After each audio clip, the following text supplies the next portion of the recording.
If I have an athlete that wants to contact me, and they do, I always say no. And then if they keep annoying me, I say no. And they keep annoying me, I say no.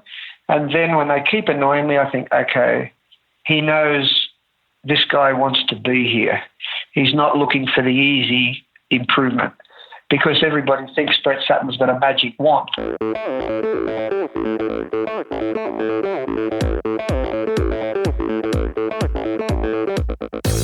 Olá pessoal, aqui quem fala é Renata Falzoni. Olá, eu sou Tim Don. Eu sou Jaque Mourão. Olá, eu sou João Paulo Diniz. Eu sou Adriana Silva. Oi, eu sou Mauro Ribeiro. E esse é o Endörphin Podcast. Valeu, até mais.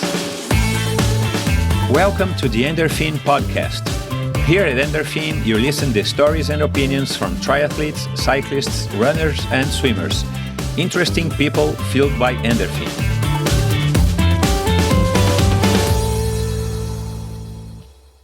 Hello, folks. On this episode, I've chatted with the famous triathlon coach Brett Sutton. Arguably the most successful coach ever in the sport, Brett and I recorded this a few days after his clinic here in São Paulo. We talked about lots of very interesting subjects, such as his childhood and its father's influence, his beginnings as an assistant coach, his work training horses and greyhounds, and his interest on triathlon. We also talked about MMA, Ricks and Gracie, about his success working with women, the current triathlon scene, the PTO, and a lot more.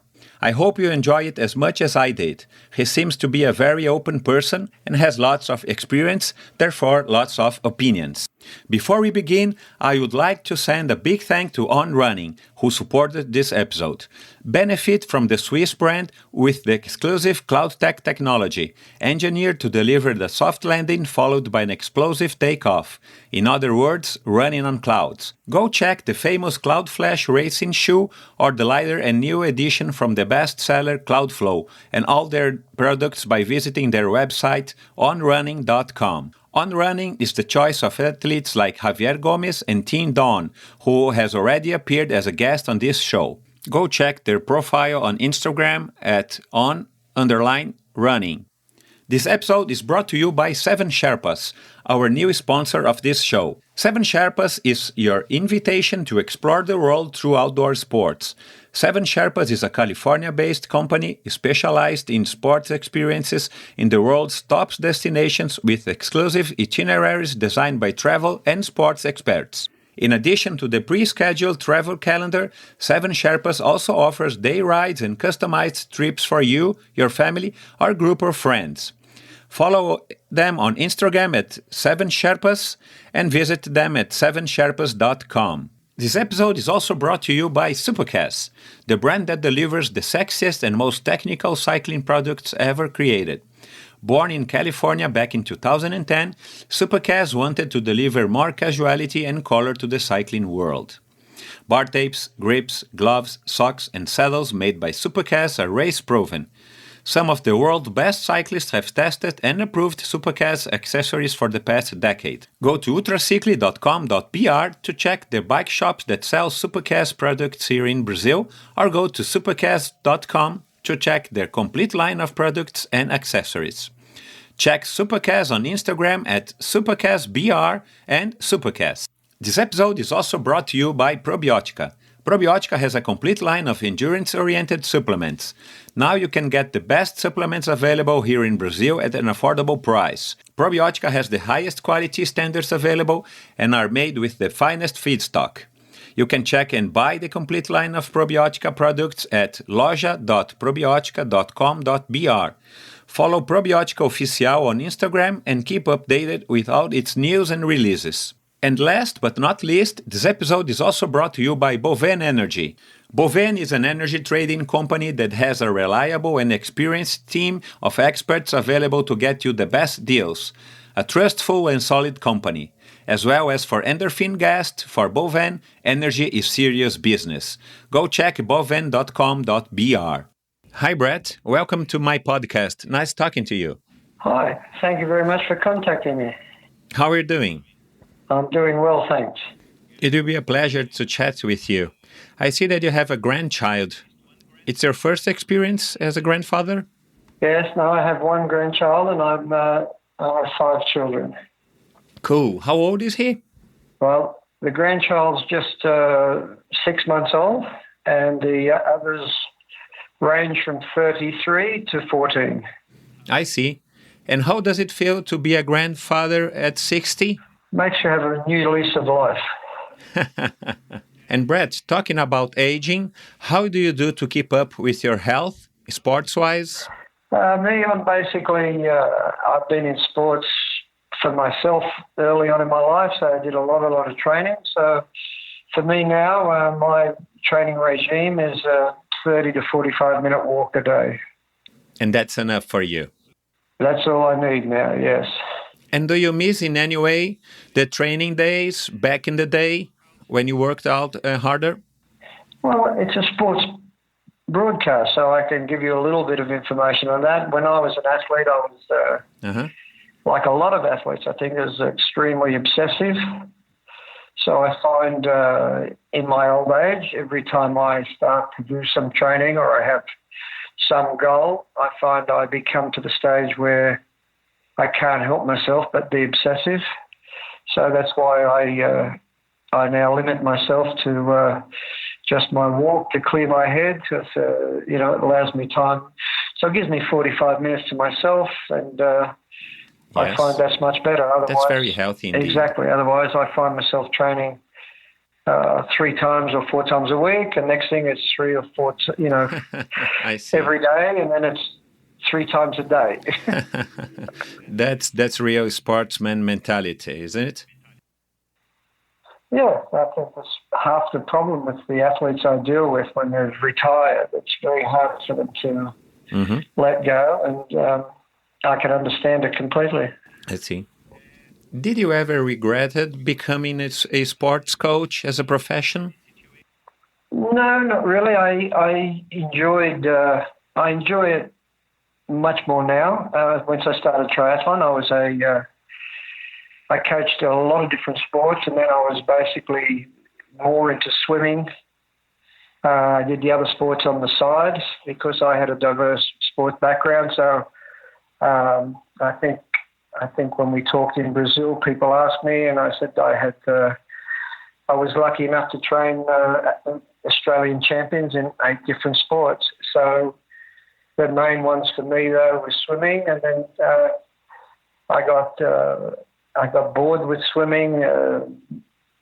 Basically, at the end of 1988, I was a national coach, and I had 2 athletes who won the Olympic trials, and then they both were not selected in the Olympic team because of qualifying times, and that made me think of how hard these people work to win the trial. And I didn't think it was a very fair way that some judges, because they wanted to make the team a certain number, that I think that they left 5 people off the team who won the qualifying trials for the Olympics. I still remember it. It was 1988, and it made me very sad for the athletes, because the 2 I trained them for 6 years that I trained them. One of them I trained for 14.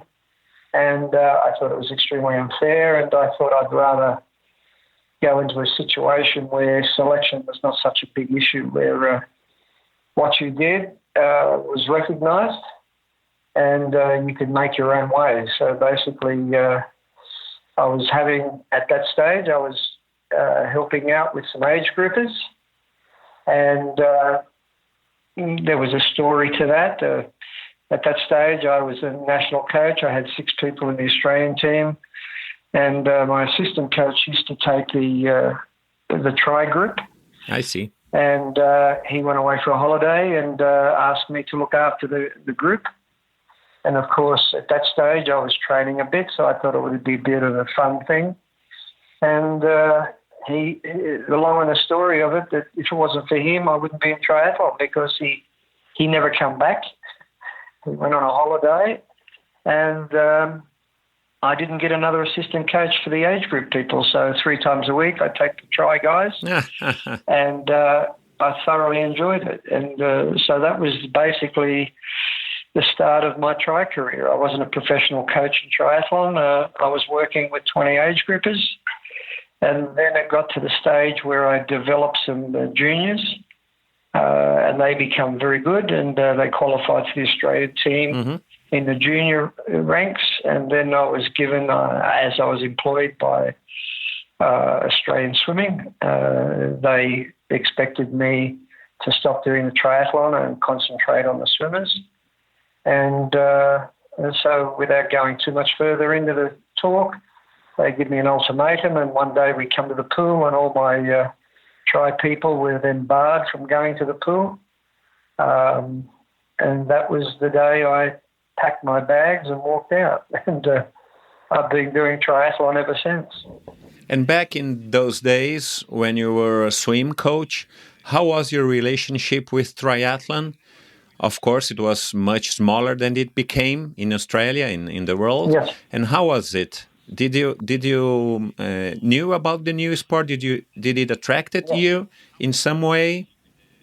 Well, I was much more in love with the old sport than the new sport it is today. So the reason I decided to go with the triathletes, and that because I really enjoyed the camaraderie and the community of the tri group. You know, it was wonderful.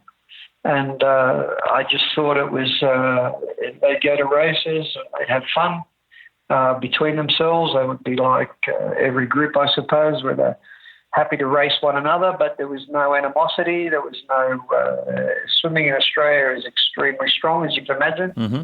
Yes. And so it's a very high-pressured situation for the athletes. And it was just amazing for me to go back to normal people who had normal problems, and I was training mostly adults, and then, as I said, we had a group of kids. And so for me, I really enjoyed that, and we started up our tri club. And then, of course, our tri club over the next 3 years became the biggest tri club in Australia as far as performance goes. And those 6 junior athletes all become professional athletes. And that was the start of my professional triathlon career. Nice. We did two more seasons in Australia, and then we took the 6 guys, and I think we also took another 4 that we developed up, and we went to Europe. And since that time, I've been in Europe. I was in Europe for 4 or 5 years every summer, and went back to train triathlon in the winter in Australia. And then I shifted over to Europe on a full-time basis around 1998. Wow. And I've never gone back. So if I go back to Australia, it's to see my family, see my daughters, and not anything to do with Australia. So I've been in Europe now for just on 20 years. Wow. I remarried in Switzerland, and we've had a very good, obviously from a sports perspective, it's been wonderful for me, but it's also been wonderful for my family life. And I went back to Australia when I took a break from triathlon after the 2004 Olympics, and I went back to training horses for 2 years. And then the circumstance had it that we wanted to come back home. My wife was having a baby, and she's Swiss, and so she wanted to do it in Switzerland. At that stage, I'd signed a contract to coach boxers, so I wasn't at that stage thinking about going back to triathlon. And so we come back to Switzerland. We'll come back for 1 year, and then I was going to set up a European boxing academy to bring Australian fighters to Europe. And when we come back, a lot of my old squad were still wanting me to train them, and they actually put together a training group for me, and they provided me with accommodation and said, well, just train us for the year you're here, and then we'll go from there. And basically,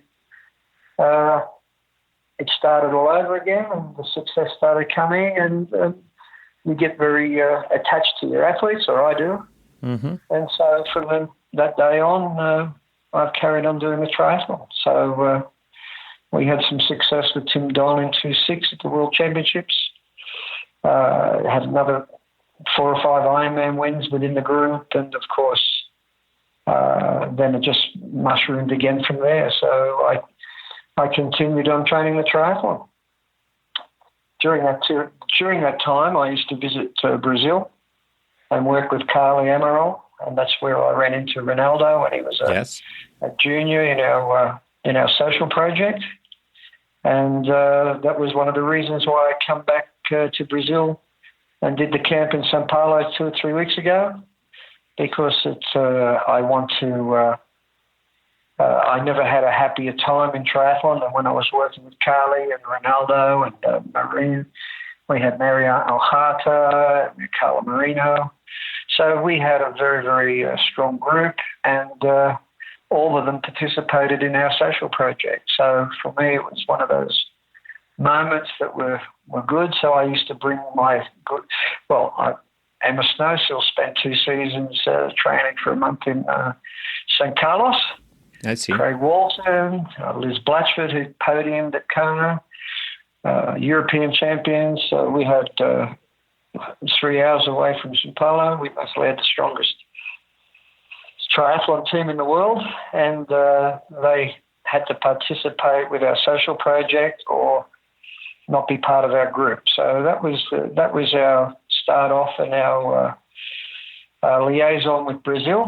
Of course, I did that till around 2006, 2007. And then basically Ronaldo would be coming to Europe. Mariana would be coming to Europe. And so that's how we started. And then I had 2 children. So then I set up the base in Switzerland. And we've been here ever since. Nice. I want to come back later to this issue, Mariana and Reinaldo, and your relationship with them. But first, I want to know, were you training Greg Welch when he beat Dave Scott to win the 94 Kona Ironman Triathlon Championship? No, I wasn't. No, I didn't train Greg Welch when he won the Ironman. I trained Greg Welch to come back to RTU racing. Mm-hmm. At that stage, I was the national coach. And he wanted to make the transition back. So I trained him and his wife for 2 or 3 seasons. I see. She was successful, and so he was successful back at World Cup level. Mm-hmm. So, yeah, we enjoyed that particular period of time, and Greg liked to come into a camp situation. So the camps we used to hold, he used to come in, and he was a great help to the juniors. I still remember that he had no problems training with the junior girls in my team on his easy days. And so I think one of the great successes of triathlon sport was the ability to mix the great athletes with the juniors and the people with the stars in their eyes, and they could see they're normal human beings. So basically we continued that on in Brazil, and that's why we brought over some of the stars I had, because it was important for me to people to see that they're human. They're not like, gods as far as that. When they train next to them, they see they have the same problems they do. Mm-hmm. And I would think that's one of the successes of Ronaldo and Mariana, that they were always training with people that were better than them. Yes. And they give them inspiration. And I think it's, as we can see over the years, it worked out well, I see. So I was happy with that. You began swimming at an early age. Your father was a swim coach. Yes. Yes, I come from a swim coaching family. So my mother and my father were both swim coaches and ran a swim school. Mm-hmm. I was the eldest, and it was a rather poor swim school, but we used to do a good job. So all my 3 out of the 4 of my brothers and sisters have won national championships in some form of swimming. Whoa. And I was the oldest and the slowest swimmer, so I was designated the assistant coach. Cool. And that's how it all started. So I would be on deck helping my father in the afternoons and the mornings, and then I'd be helping my mother teach to learn to swim during the day. So I've always been a sports coach, even when I was a sportsman myself. And Brett, did you enjoy those days at the swimming pool? either coaching or being an assistant coach. Did you have any other options or any other thoughts, or were you just following your father's steps, being a coach? Well, honestly, it's like a family business. You know what I mean? Like if I was a farmer, I'd be taking over the farm. So I was basically, so I was in it from a young age. And then when I left school, I ran my own program, and with little breaks in between over the last 45 years, I've always coached. I see. And how or when did boxing enter your life? I've read that you had a boxing career back in the days too. Yes. Well, I used to be a professional squash player at a very young age because our swim centre was in a squash and swim centre. So basically we had 6 squash courts, and so I used to play football, of course, not like Brazil football in Australia. It's ridiculously bad. So I used to play football at not the highest level, but a good level. And then I played rugby, which you don't have in Brazil, at a high level. And I was always extremely small.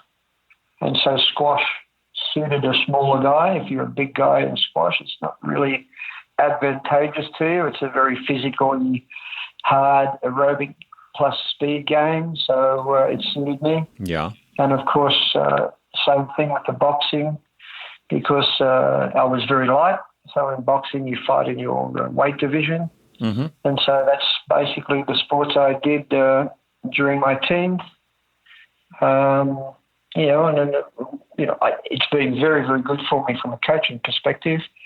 It's one of the things that most people can't understand, the experience of having, 6 or 7 different sports you've trained at an elite level.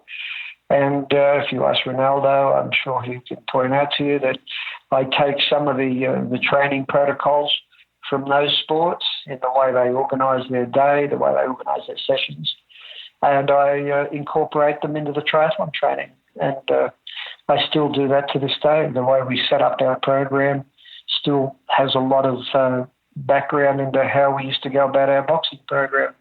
As an organisation, the guys actually punch the bags or anything like that. But I mean, the way and when we train hard is still part of the protocol of the boxing. And do you still enjoy fight sports?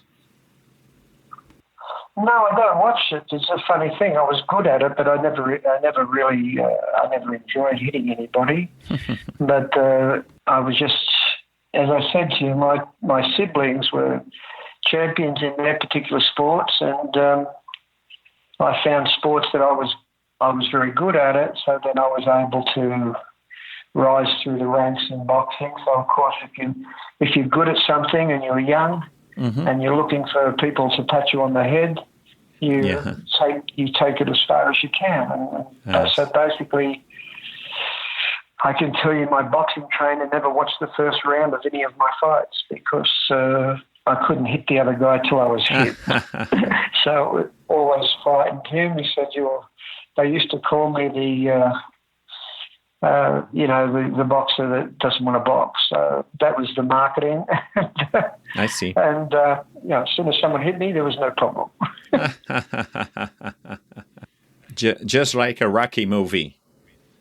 Sort of like that, yeah. Yeah. Do you follow MMA, the UFC fights? I watch occasionally, yeah. I watch it occasionally. I'm much more, Brazilians are like that. I'm a student without ever going and seeing him, but I like reading everything Rickson Gracie writes. I believe he's the true MMA. I think the WWE MMA that we see now is not from the sport, as you can imagine. I was from the boxing world, and so honour and respect was very big in my upbringing. And watching the karate or the jiu-jitsu, it's the same, that you honour your opponent. So forgive me if I'm in the Rickson Gracie camp as far as, what the MMA became, and however he's still true to his mastery, still true to his sport. And so anything I can read or watch of Hickson or his sons, that's my place. I see. And which boxers are your all-time favorites, Brett?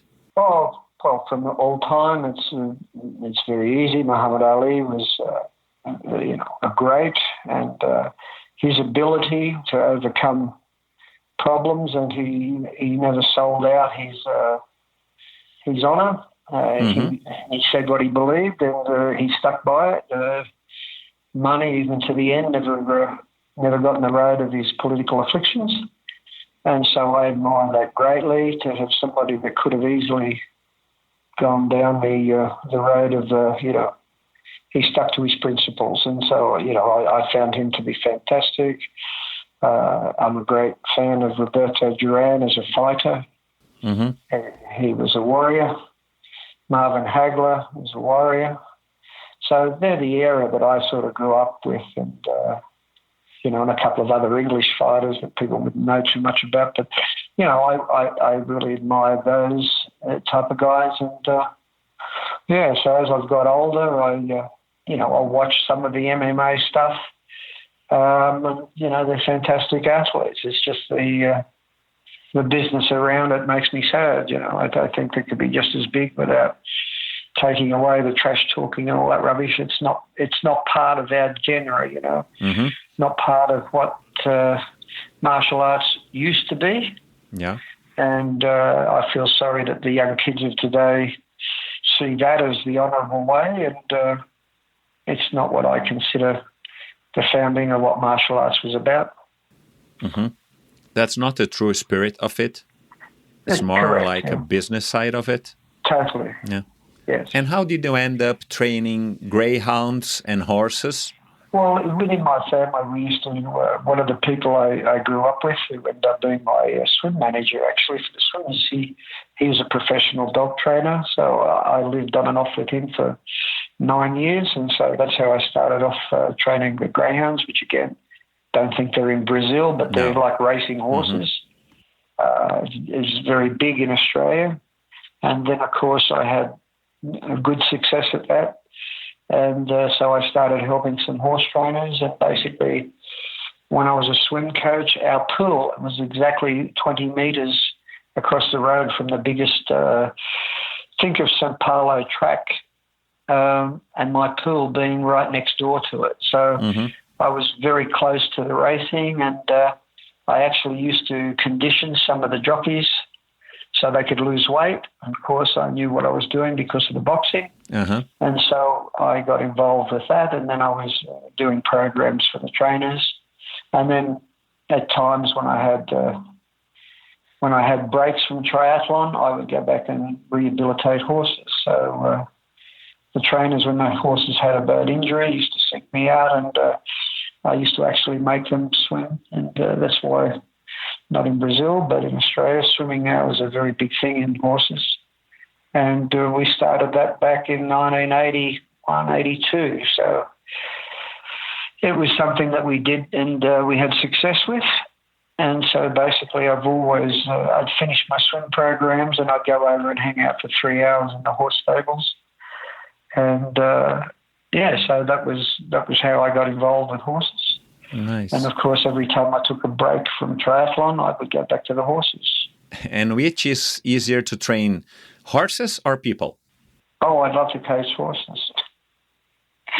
And a curiosity of mine, are there any differences between training horses and dogs? Yes, yeah. Big difference between humans and horses. Dogs are basically just fast, so it's about keeping them injury-free and keeping them healthy more than anything else. Breeding has a lot to do with it, and then the next step up is the horses. And, of course, breeding has a lot to do with that at the very top. And there's so much money in it. And, again, I didn't want to be in the money side of things, so we used to rehabilitate horses. So horses that were no longer going to race, my brother and I used to actually procure, either buy or get them to give them to us, and we'd take them away and try to fix them. Then we'd fix them, and hopefully they'd win a race or two, and we thought we did our job. So that was basically the difference between humans is horses follow your order. Or you basically as a trainer have to follow the horse's order. So you've got to be a very, very much more instinctual coach. I see. I've said it 100 times and people get upset with me with triathlon coaches. If they had to go train the animals, they'd all starve to death because they're all very, very eclectic. Everybody's the same. They're copying the program. Mm-hmm. You can't do that with animals. Animals, you've got to have a very keen sense of observation. And I think that's why I put down my success after I had a break in 2.4 and come back in 2.6. And since then, I think I'm a much, much better coach. And I put it down to the fact that I spent 2 years back with the horses. It made me realize that how much the mental aspect of the sport is more important than the physical aspect. So, just as I took something out of boxing, I took a lot out of horses. And then when I went back and did the 2 years, it really, when I come back in, since then, we've had some absolutely sensational results over the last, it just goes so quickly. So the last 13, 14 years, we've had some outstanding results. And, I put it down to it sharpening my coaching instincts by spending the time with the horses. And can you develop a little further? Why did you think that psychological aspect is much more important than the physical one for high-profile athletes? Do you think you operate more as a psychologist than a trainer with your athletes? I think if you ask any athlete I train, they'll all tell you that's exactly the story. Really? That, I've had more athletes who were psychologists who say to me, mm-hmm. You should go back to university and get your degree because you're a genius at this. And I said, I left school at 14, so I don't really think I'm going to go back to university at 45 or 50. But no, I place immense qualification on having people in the right frame of mind. And then the ones that aren't in the right frame of mind, that aren't getting the success their bodies are capable of. And so I take great pride in the athletes I've had come to me that have been rejected by federations, and we've turned them into champions. And we turned them into both champions because we used the art of coaching rather than the science of coaching.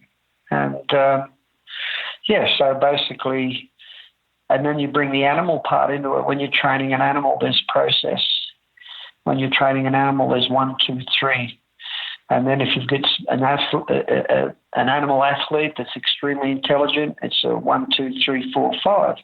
So you have your processes. And if you don't go through the processes, the athletes don't perform. The animals don't perform. Well, because we think we're intelligent as humans, we try to skip the process, And so in my group, we don't do that. We follow protocols. We explain why this leads to this, leads to that. If you fail to follow them, then the performance isn't what you expect. And so basically, my training's built on the back of animal processes with psychological, how should we say, people call it brainwashing people. I call it cleaning their brains out of all the rubbish, mm-hmm. so they're allowed to perform. So when people say, but Sutton brainwashes these athletes, I'm very happy with that. So people think they say that to upset me, and it has the opposite effect. It makes me realize that I'm very effective, mm-hmm. because triathlon is full of useless information. It is the most information overloaded sport because it doesn't have a culture. If you're a runner, there's 100 years of running culture. I see. If you're a swimmer, there's 75 years of swimming culture. So basically the culture is already laid down. And so the people who want to theorize and come in with new methods, they're much more, and in horses, by the way, is completely over the top. Mm-hmm. They've had bouts where over 2 periods of time, don't want to lengthen your podcast talking horses, but there's been time where the scientists took over the horse training They got rid of the trainers that hadn't gone to school. I see. But, lived their whole life around horses. And the performances were awful. Whoa, that's interesting. Terrible. Kept being terrible. In the end, the owners, they want performance because the money is so big and the cost is so much. So all those trainers that were sort of thrown over the side of the boat, they all fished them back out and got rid of the signs, and then the horses started to run faster again. Mm-hmm. And so, I've been there and seen the clinical side of it, and the processes of those trainers were be there every day, watch their athletes, communicate with their athletes.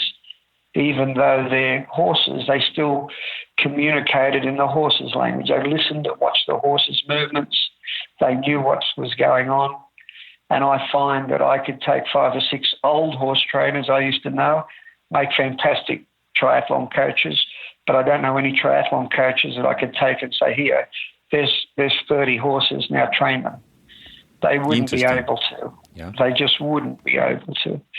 And so I look at it from that perspective. So while we keep up with all the newfangled trends, I have what's called a great bullshit detector. And it soon puts them through the bullshit detector. And so maybe 1 out of 10 of the new things that everybody thinks are fantastic, we might use if I think it's a help. But we stick to the solid principles and trying to get people to be in the right frame of mind to race. And that's our number one concern. How do you define your training methodology? It's just a sum up of everything that you've experienced until today? And I ask that because sometimes you're very criticized by your peers about your training methods, isn't it? Yes, well, they're not really my peers. So it's not really a problem. That's why we started a coaching course. And now you'll see, if I listed you the coaches in the world now that are prominent and are great, they all seem to come out of my squad. Oh, really? So nice. The British head coach who's been looking after their program for 10 years, he was my first ever triathlete.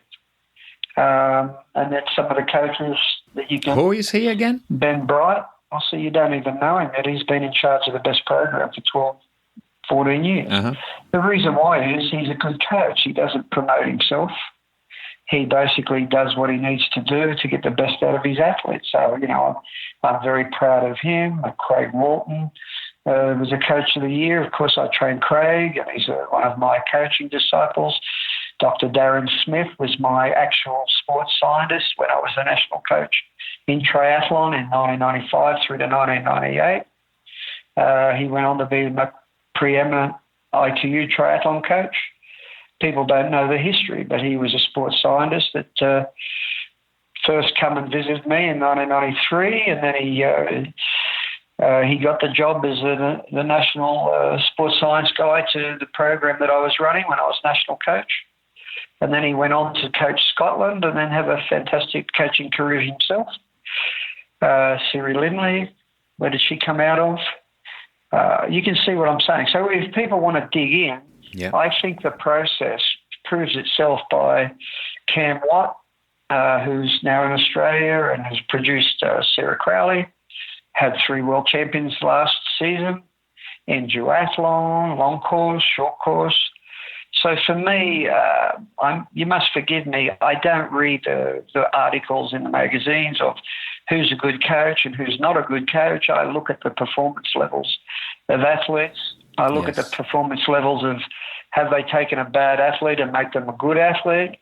And that's what I try to get across to my coaches in Tri-Sutto, that this is what is a good coach is someone that can build an athlete from the scratch. And make them a world-class athlete. That's what we're looking for, or take an age grouper and make them a professional and make them a winning professional. So that's my measure of the standard of coaches.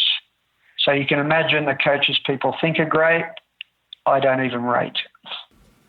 And Brett, you chose to work very close and personal with your pro athletes in order to get them to achieve their goals the fastest way.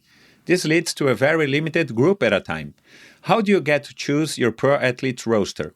Any prerequisites established besides being total committed to you? Well, I don't choose that. I don't choose them. If I can say this, if not to be controversial, but if I have an athlete that wants to contact me, and they do, I always say no.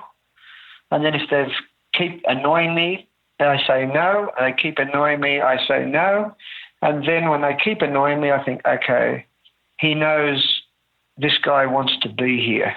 He's not looking for the easy improvement, because everybody thinks Brett Sutton's got a magic wand. Mm-hmm. And Brett Sutton doesn't have a magic wand. What Brett Sutton's ability is, if you permit me to say, is I can get people to perform at their best level. Yes. And 90% of the athletes aren't performing at their best physical level. And so for me, I don't ask athletes. I haven't. The only person I basically contacted and said, come train with me, and she rejected me for 6 years, was Nicola Spirig. Interesting. And I think it might have been 8 years, but I don't know. You have to ask her. But it was at least that amount of time. Okay. So usually I get athletes they're in trouble.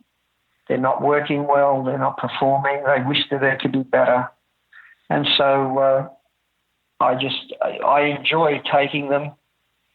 People forget when Daniela started with me, she got 60th of 70.3 worlds. She got third, I think, in Cozumel. Was basically struggling, going to retire.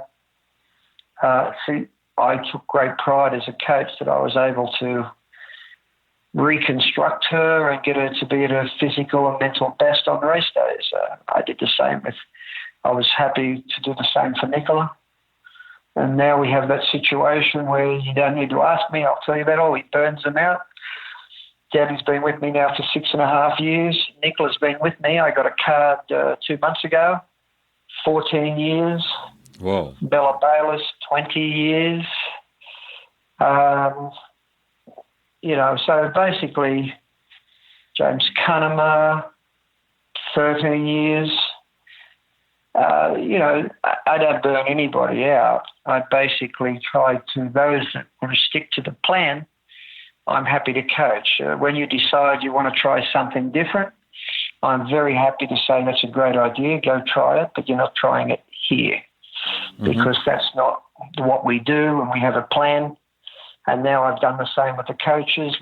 We've ran our own course, and now we have 5 or 6 coaches who are having outstanding success, and because they stick to the plan. So I think over the years, the trial and error of 30 years, I have a very good, shall we say, research knowledge of what works for some people and what science says should work but doesn't for other people.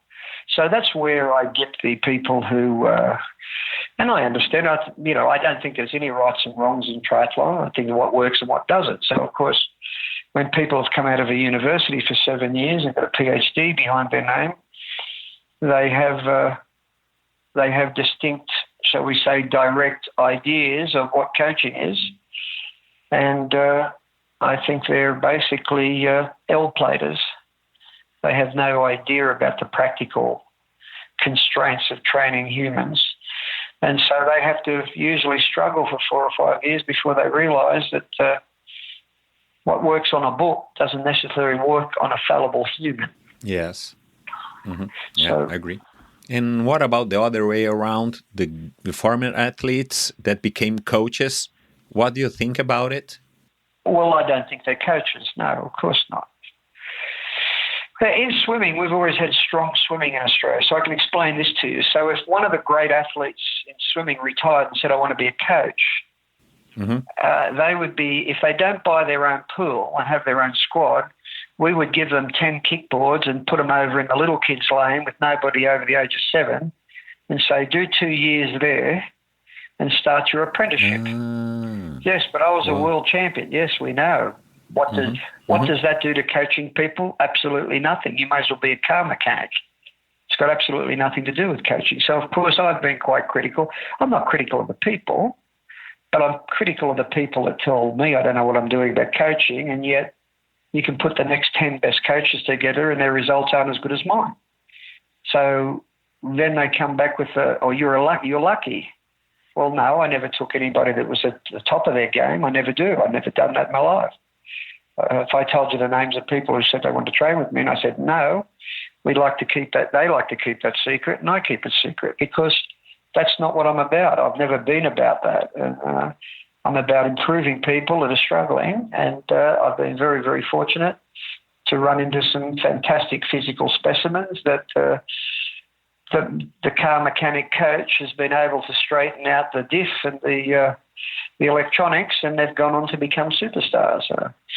Chrissy Wellington was an age grouper when I started training her.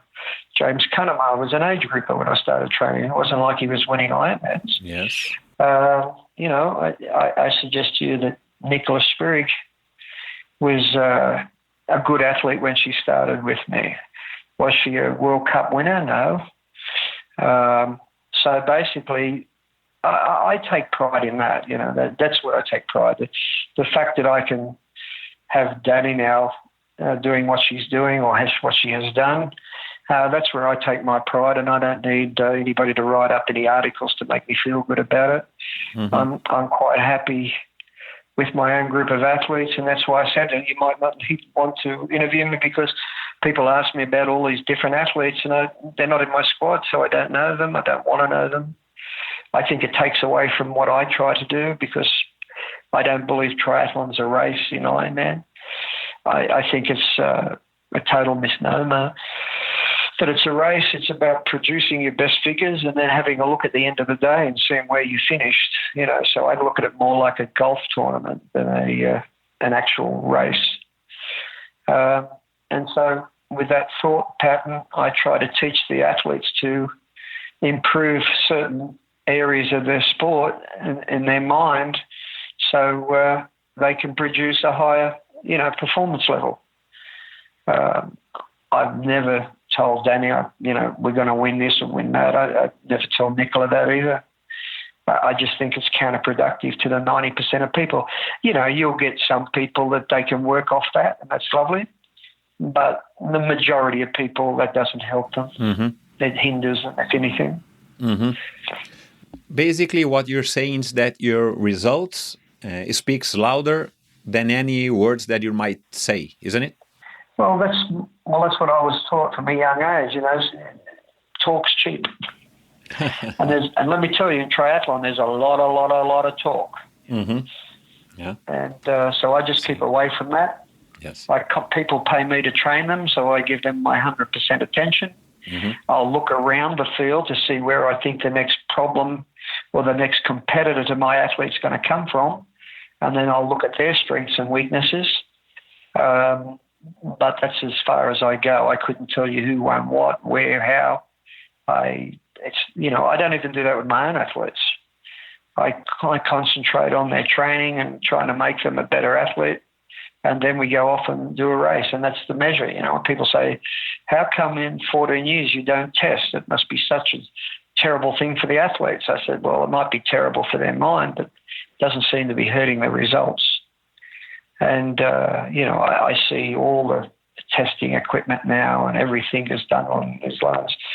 I've had that. I've practiced it. I've known that. I've seen plenty of people do fantastic tests, and they race terribly. So for me, it's race day that counts. How you handle the pressure of race day, how you perform under the pressure, how you perform when you're going bad, not when you're rested and going good. They're the things that make my athletes so consistently good, and because they can still produce a result on a bad day. I think they do that because of my coaching, and I think 90% of them will tell you, if they're being honest, it's exactly the same thing, that they understand how to handle adversity, and they understand that because we train them to do that. Where we have other people, you see, that's highly inconsistent, they're on fire and winning race, and the next thing they're coming 14th and 14th and 14th, and then, a third and then a 12th, and my athletes don't compete like that. You can look across the board. Everybody's extremely consistent. And I think that's because of the way we attack our training and our communication. As you said, I communicate with my athletes in a slightly more than most other coaches. I definitely contact with them much more outside of the training deck. There's nothing for me to have, 6 to 10 conversations a day with my athletes before session, after a session. So when someone like Nicola's in Zurich, I know what she's feeling before she gets in the water. I know after what she does. I know after the next session. So she does 3 sessions. I'll have 6 basically communications with her, then usually another one at night to see how she's feeling. I try to get all my athletes to do that. My wife doesn't like it because I'm working from 6 in the morning till 10 at night. But as I say to people who tell me they want to be the best coach in the world, I laugh at them. They turn their phones off after 6 o'clock. They don't work on Sundays. I'd be honest with them. I say, how in the hell are you going to compete with me? Can't do it, because I want my athletes to be 100% committed. And so I expect that they need their coach to be 100% committed. And that's what I try to do. I ask them to be the best athlete they can be. I ask it of them every day. So I ask it of myself as a coach. It's a pretty simple formula. There's no magic to it, but every day I'm trying to be the best coach in the world. And that's what keeps you moving forward today. I can't ask people to be the best athlete in the world if I'm not prepared to do everything I can to be the best athlete coach in the world. And that's how it's been over the last 15 years. And that's why Siri Lindley become a great coach. She wanted to kick my ass. That's why Cam Watts become a great coach, because he wants to kick my ass. Ring up Dr. Darren Smith. His great motivation was to kick my ass. I tell my coaches that that's not a bad thing. That's a great thing for your athletes. That if you're motivated, then your athletes can see you're motivated. And athletes can smell a coach that's not motivated. They can smell a money coach a mile away. Sometimes their circumstances allows them that they can't do anything but be with that type of person. And that's fine. But I've found now with the internet that to find the right coach for people is much easier now. And I can be honest with you, I'm not the right coach for some people. The difference is I tell them that, and I give them advice of who might be better for them than I am. So, of course, that's where I get my reputation. Oh, he's hard and he's nasty. Yep. I'm not. I'm just being honest. If I see I'm not working for an athlete, I'm the first to say to them, we need to look for another solution for you. If there's an athlete in my group that still wants to try to do this and try to do that, that's not what I do. I say, well, that's fine. I have no problems with that. But no, we're not doing it here. You have to do it somewhere else, because I show them the list of champions that's been produced here. I've showed them the list of people that's improved. And then they still want to try something different. I'm very happy for them to go do it. A lot of my best successes have been with athletes who have actually been with me and then went away, tried everything else, tried other coaches, and then asked if they could come back. And I've always let them come back. And then we've went on to even greater success, because they're no longer looking over the fence, looking at the other guy, saying, well, maybe if I tried to do this, or maybe if once they've got that out of their head, their performance levels improve straight away. Psychologically, the athlete must be also ripe for working with you, with the coach. Otherwise... Yes, well, I think it's more right. I think this is where, when I don't know if you talked to some of the guys that did our talk, half the problem was half the people in the room there couldn't work out how we do so little compared to everybody else. Mm-hmm. And that became because all they've heard is, oh, he's a hard, crazy coach. My biggest problem after 6 weeks with a new person is they haven't got the confidence in the program, because they're saying, I used to do a lot more. Mm-hmm. And sometimes I say less is more. Let's concentrate and stick with it. Yeah. And give me 12 months and let's see how we are this time next year. But a lot of them, we do maybe 25% less, some athletes more than that. Danny doesn't train anywhere near as hard as all the other triathletes in the Ironman because she doesn't need to. So it's different. And Nicola doesn't do any of the long stuff the other people do in the short course, but she trains very, very consistent and does a lot more shorter training sessions, and but much more consistent. And the reason why is because she tries so hard that if I give her the normal length of sessions that other people do, she will try 30% harder than they do, and it burns them out. They physically become burned out because they're mentally 100% dedicated. So I could rattle off champions' names that were hurt themselves because they are so dedicated. And if things aren't going well, then the answer is do more. Well, that's the biggest problem if you ask about the way we train. We don't do that. And so it's an adjustment. So when people come to me, it's a total adjustment for them because not only do we adjust the technique, we adjust the way they sit on a bike, we adjust their run technique, we adjust the way they train. So it's a complete one-stop shop, Yes, I see. To work our plan, you have to work all three levels of the plan. You can't just say, well, I like that, I'll take that off the shelf. And, I like that session, that's good, but I don't want to sit in the bike in this position. I don't like that. So I'll just sit in this position and do your training. It doesn't work. And so the hard thing for me and the hard thing for them is they've got to be committed to the process. And if they've never had any success at it to start with, it's difficult. If they're coming from a place where they think they're a pretty good athlete, athletes don't want to change if they think it's working. Now, my problem is if I got an athlete who thinks they're very good, they're getting sixth at World Cups or 70.3, and they think they're doing a great job.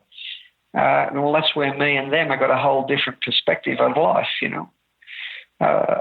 They think they don't want to let go of what they're doing, and I think they're already retired. They just don't know it. And that's the biggest problem with a lot of athletes. They're basically backpackers with a bike.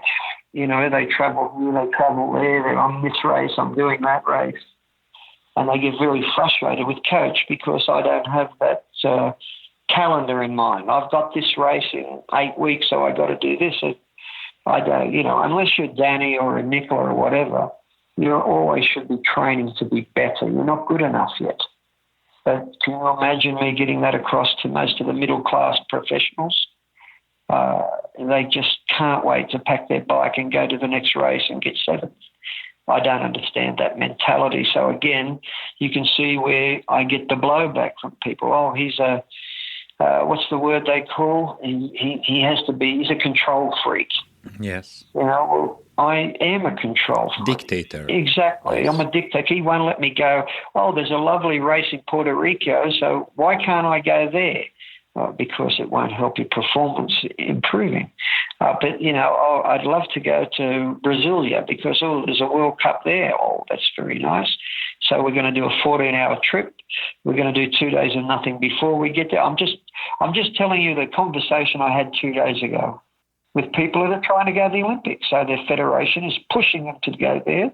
And I'm just saying, you're not going to go to the Olympics anyway if you go to that race because it's going to waste 2 weeks of your life. You're going to train. You're going to be dead.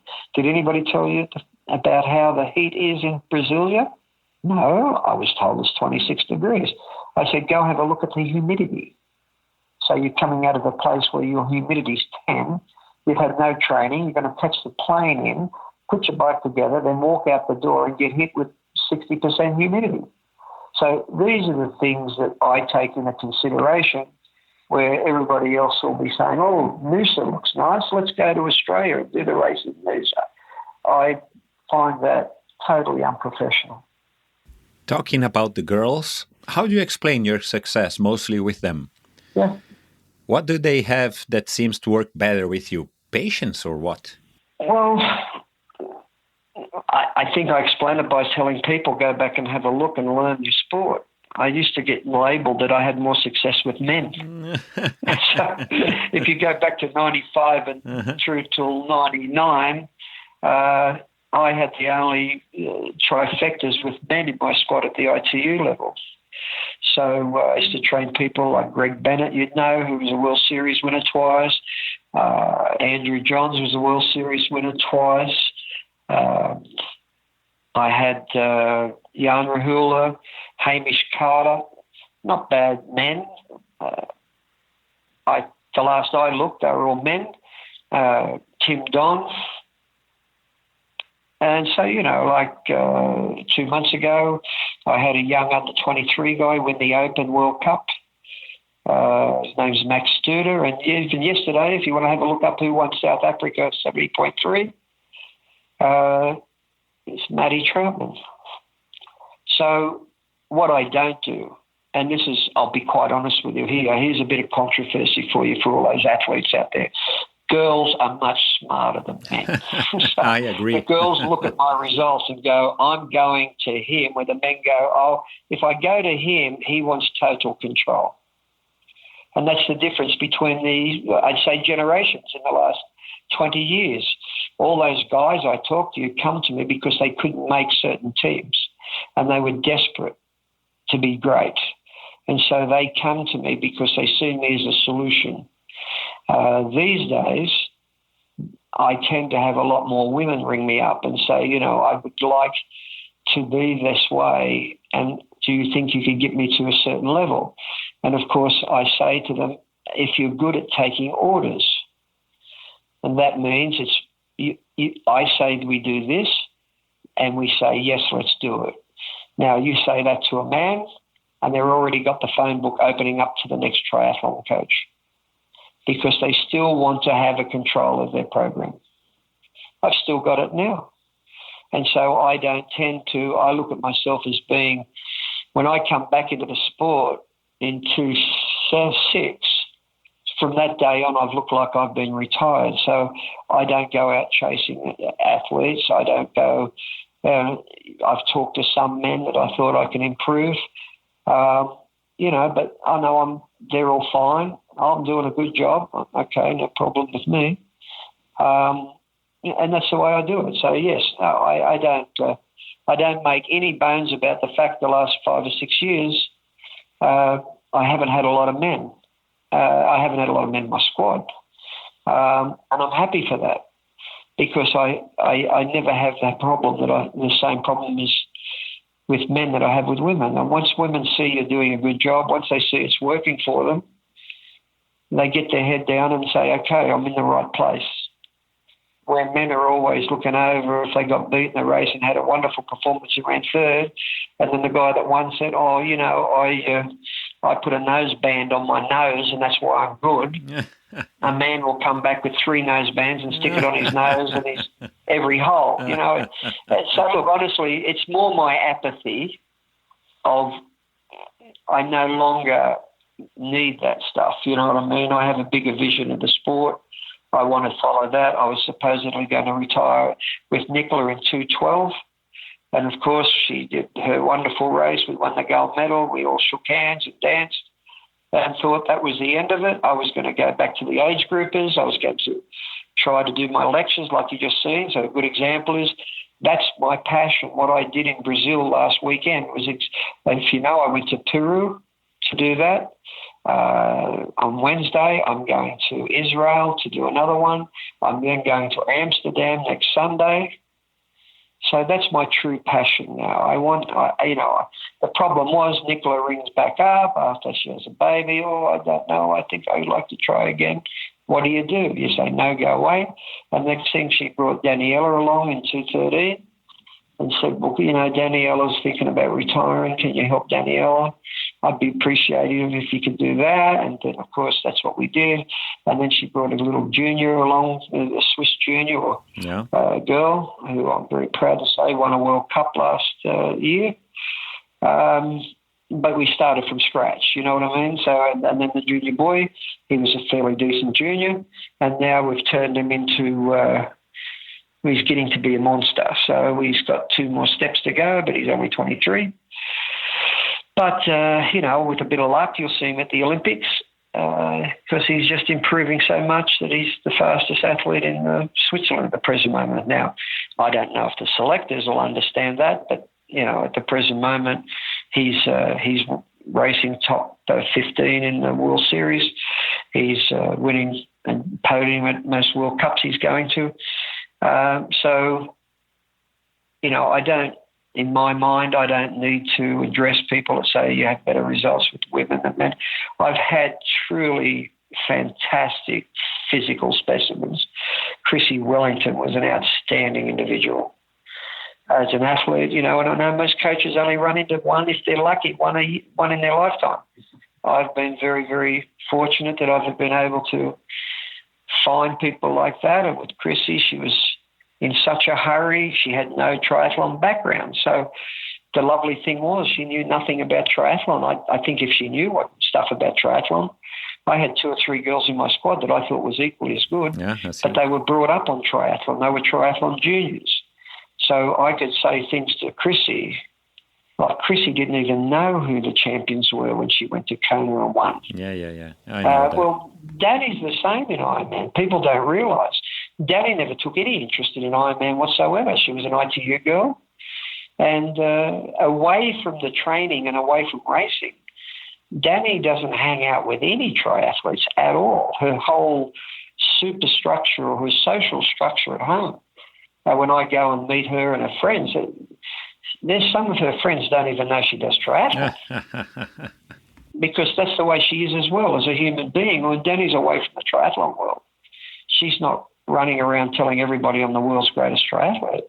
It's not her personality. She's Swiss. Nicola, nobody knows Nicola Sperry, basically. She, if she was an American and had that mentality, she'd be running around everybody in the world would know her. Nicola's a mother. Nicola is a triathlete who loves triathlon. And I call her the world's fastest age grouper. She loves the sport. She doesn't take... how many people do you know in this sport that rings me and says, tell the manager I don't want any more sponsors. I've got 3 kids and a job. It's too hard. Yes, but I can get you good money. I have enough money. Yeah, that's... I don't know any athletes in the sport like that. And so that's why she's got her uniqueness. And I think that's why she's kept going so long, because she's been able to marry that personality to a sport.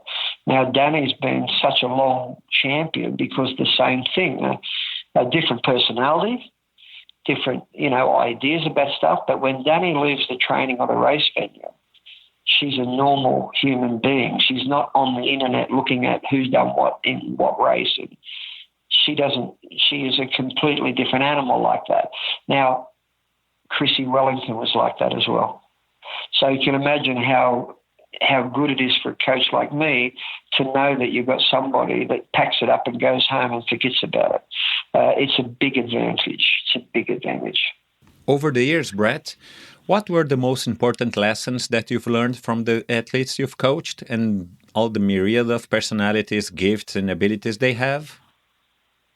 Loretta Harrop taught me that persistence can get you nearly anywhere. Well, it did. She got an Olympic silver medalist. And Loretta Harrop in her first ITU World Cup ran 50 minutes. In her second one, she ran 48:40. Not 38:40, 48:40. 48:40, yes. And then basically should have won the Olympic Games, won a world championship. And her last race, she had the fastest run split. Now, she did that with nothing more than a good ability. I'm not saying she didn't have ability. She had good ability, but she was an absolute champion between the ears. The 7 inches between the ears or the 14 centimetres between the ears, she was the most disciplined and she was the most persistent and consistent athlete. And she's helped me make other champions. And no Loretta Harrop, there would have been no Emma Snowsill. I put Emma Snowsill, when she started with me, I made her room with Loretta. So why are you doing this to me? I said, because I want you to learn how a complete professional does it, because this is the girl. I said, you've got more talent than her. Well, she beats me by 6 minutes. I said, that's because of what she does away from her talent. And, of course, she spent 2 years with Loretta as her roommate. Siri Linley spent a year and a half with Loretta as a roommate. And then we have now, I'm sure Nicholas Sperry gets sick of the word Loretta Harrop because I keep putting it across to her what Loretta taught me. The talent is only a little piece of it. If you've got the persistence, you've got the consistency, you've got the discipline, and you've got the heart. That's why I switched to triathlon, because it was one of the reasons, because you can't fudge an Ironman. I don't care how good you are. Alistair Brown was proving it. It doesn't matter how good you are. If you can't think, you're not going to be a great Ironman. You know what I mean? So all the ability in the world, all the work ethic in the world, but you've got to have the three. Yes. You've got to have some ability, you've got to have the work ethic, and you've got to have the capacity to think when you're under great adversity. And that's what I liked about Ironman. And that's why when I come back in 2.6, I switched to Ironman. Because I hadn't had any Ironman athletes. I was an ITU coach. I had a few athletes that did Ironman, but I never took it seriously.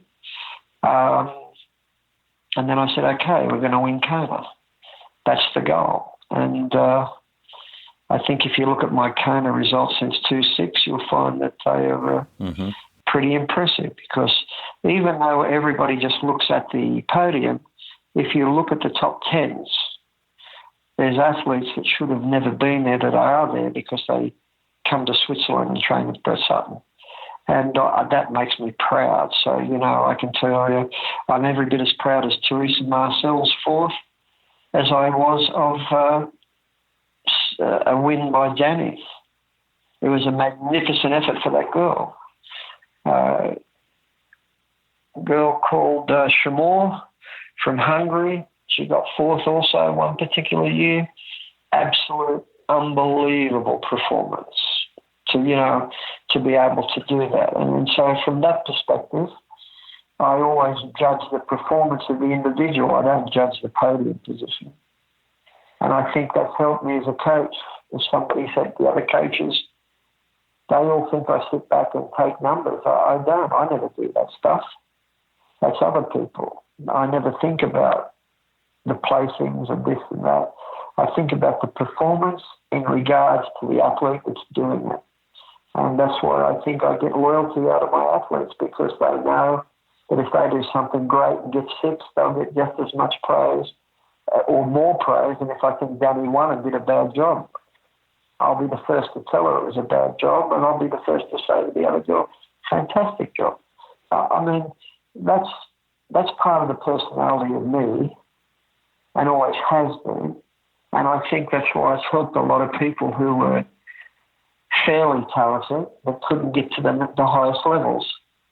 I was able to show them the road and give them a pathway that they can take what little talent they had and make the most of it and be upright and tell it out loud to the public, so that's why they don't like me, that the super talents are wasting it. You know what I mean? And I say, yes, he's good, yes, he's this, but on the big day, they won't be able to handle the job, because they've let their talent dictate their career.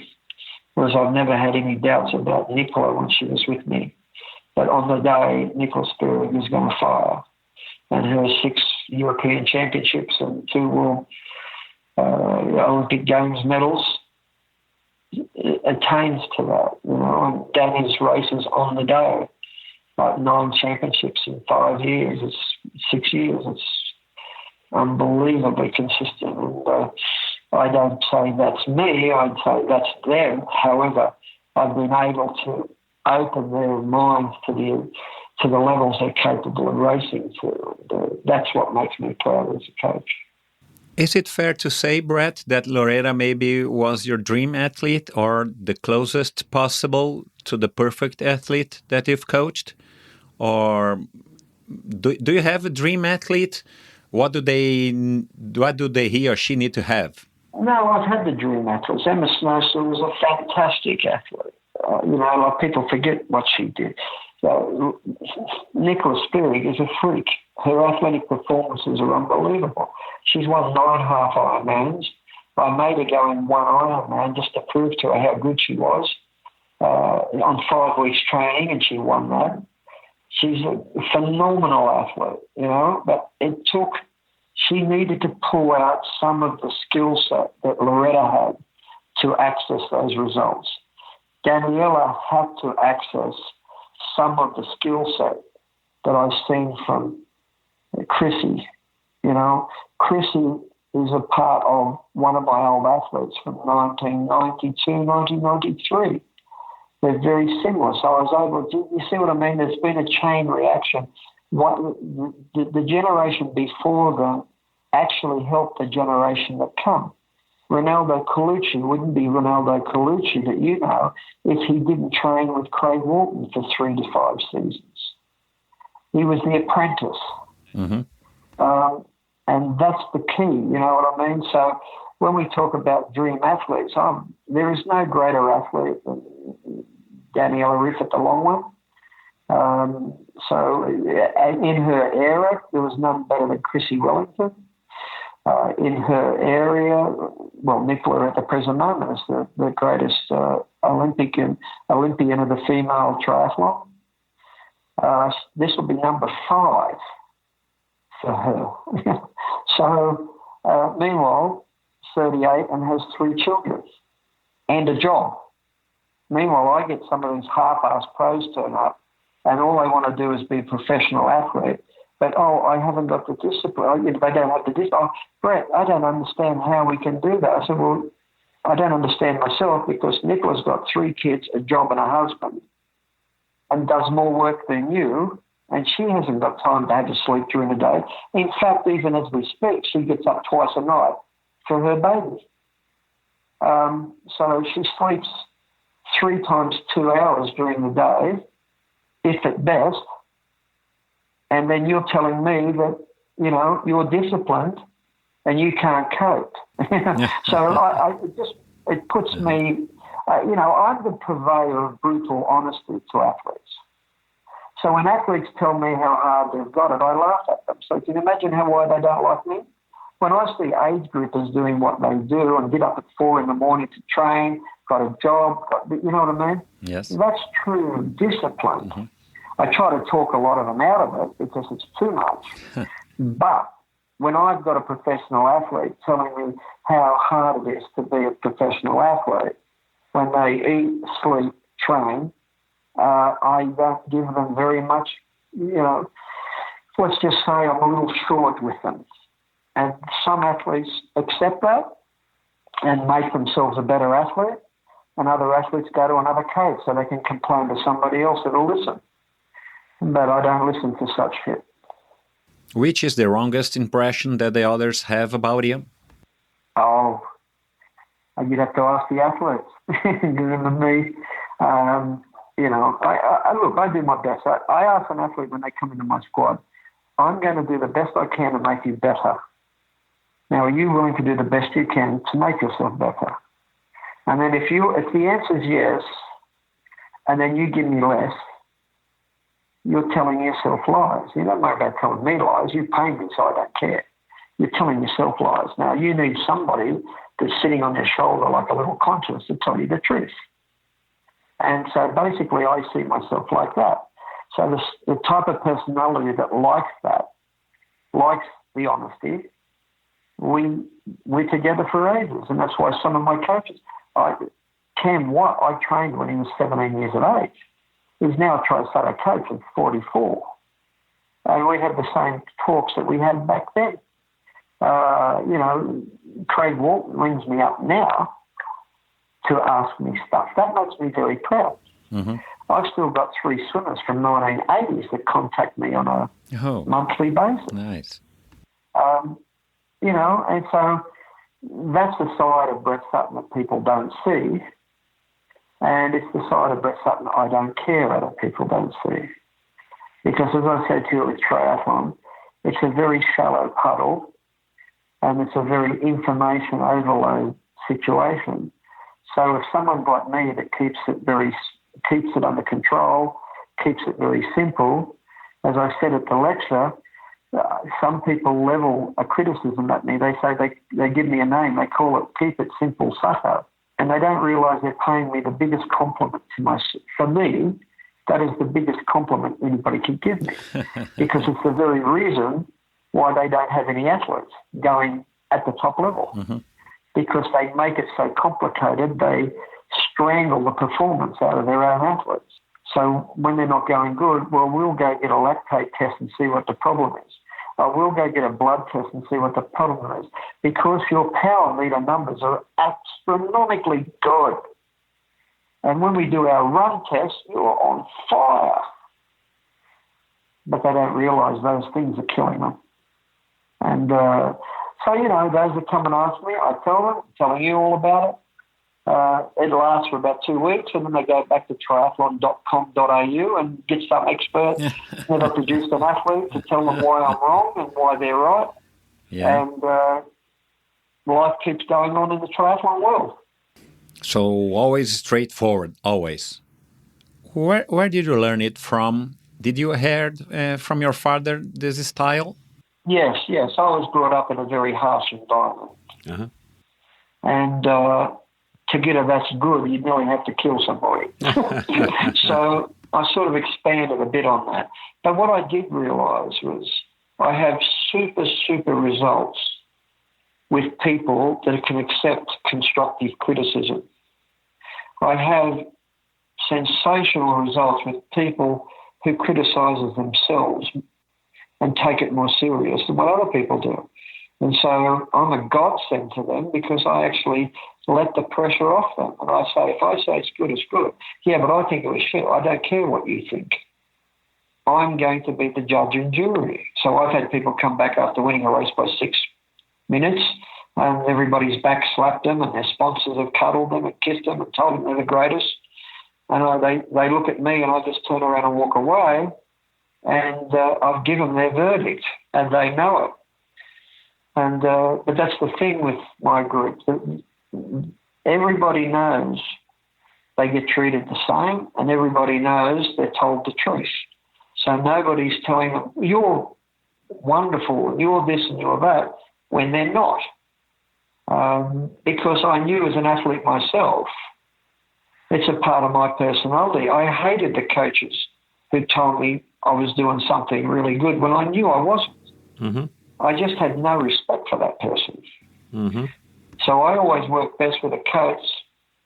My boxing coach, I don't think he smiled at anybody in the 10 years I knew. But I knew everybody in that gym knew when he said, good job, it was like someone just give us a gold medal. Yes. And maybe that's brought something now. Yeah. But they tell me I'm getting older, softer, and more mellow. I'm told I'm much different to what I was 20 years ago. So I don't know whether that's a good thing or a bad thing. You know, Brett, my background sports is water polo. I played between 13 and 18 when I discovered triathlon at the same Clube Pinheiros that you went. Right. And the culture on water polo is pretty much the same. It's pretty much straightforward. You're not allowed to complain. You never get a compliment unless you really deserve it. Yep. And I'm pretty much sure that made me a good triathlete. I incorporated that on my training on a daily basis. Well, you've got something to hang your head on. That's the thing. You know when you're doing well and you know when you're not doing well. Too many people get subjective to their own moods. Mm-hmm. So, they might do something fantastic and they give themselves no credit for it. And that's sad in my mind.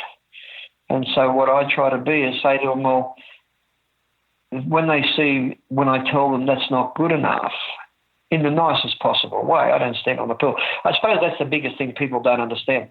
They expect to see me raving and running up and down a pool with a stopwatch. I haven't had a stopwatch since I come back in 2007. It's not needed in our sport. If me yelling makes you go faster, well, then you shouldn't be doing it. You know what I mean? You've got a deficiency in your own discipline.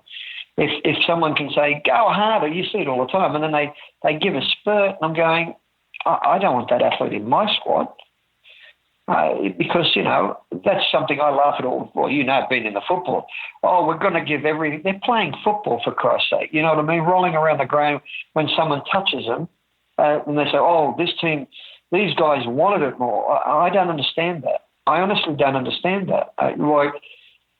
Everybody is in charge of themselves to want it as much as they possibly can. So I can't understand how somebody runs out on a football field and today they've got the shits because the coach put them in the wrong position or something. Maybe I wouldn't be a great coach either. Or maybe I'd be Klopp and people don't understand. But you've got to hold people to their own personal standards. And I'm sure that's what your coaches did to you. They said, here's the standard. You either rise to it or you take your cap off and sit on the side of the pool. Yes. And watch the others play. Yes. Well, see, I come from that background. And so I don't understand. Interesting. When I see coaches saying, you did a terrific job. I can give you a little background just inside. I won't mention names so you don't fool it, but, we had one of my athletes getting ready for a big race and did the session, and the coaches there were amazed and said, wonderful, that's fantastic. Okay, but she kept looking at me. And I said nothing. Mm-hmm. Okay, and then I said, do it again this afternoon and do it the right way. Now, that can you imagine how far I'd get as a federation coach doing that these days? Uh-huh. But that's the facts, you know what I mean? Everybody's running around trying to make politically correct. Everybody's trying to make everybody fluffy and feel good. But you know what? You've been an athlete. I've been an athlete. What's the worst time in your life at that point? Is when you've done something athletically and you think you've failed and it hasn't worked the way you wanted it. You feel like so bad. Well, my athletes don't feel that. Because, they have to put up with a little bit of mental pressure from Brett Sutton so they don't get that feeling because they know even if they've got beaten, they've done their absolute best and they've prepared the absolute best they can prepare. So it comes back to the martial arts and the Hicks and Gracie mentality. I did my best. You are better. Congratulations. You did a great job. Mm-hmm. And you'll find everybody in the sport, when you ask them that never trained with me, that if they beat my athletes, I was the first to congratulate them. Because as far as I was concerned, it was a lesson for my athlete.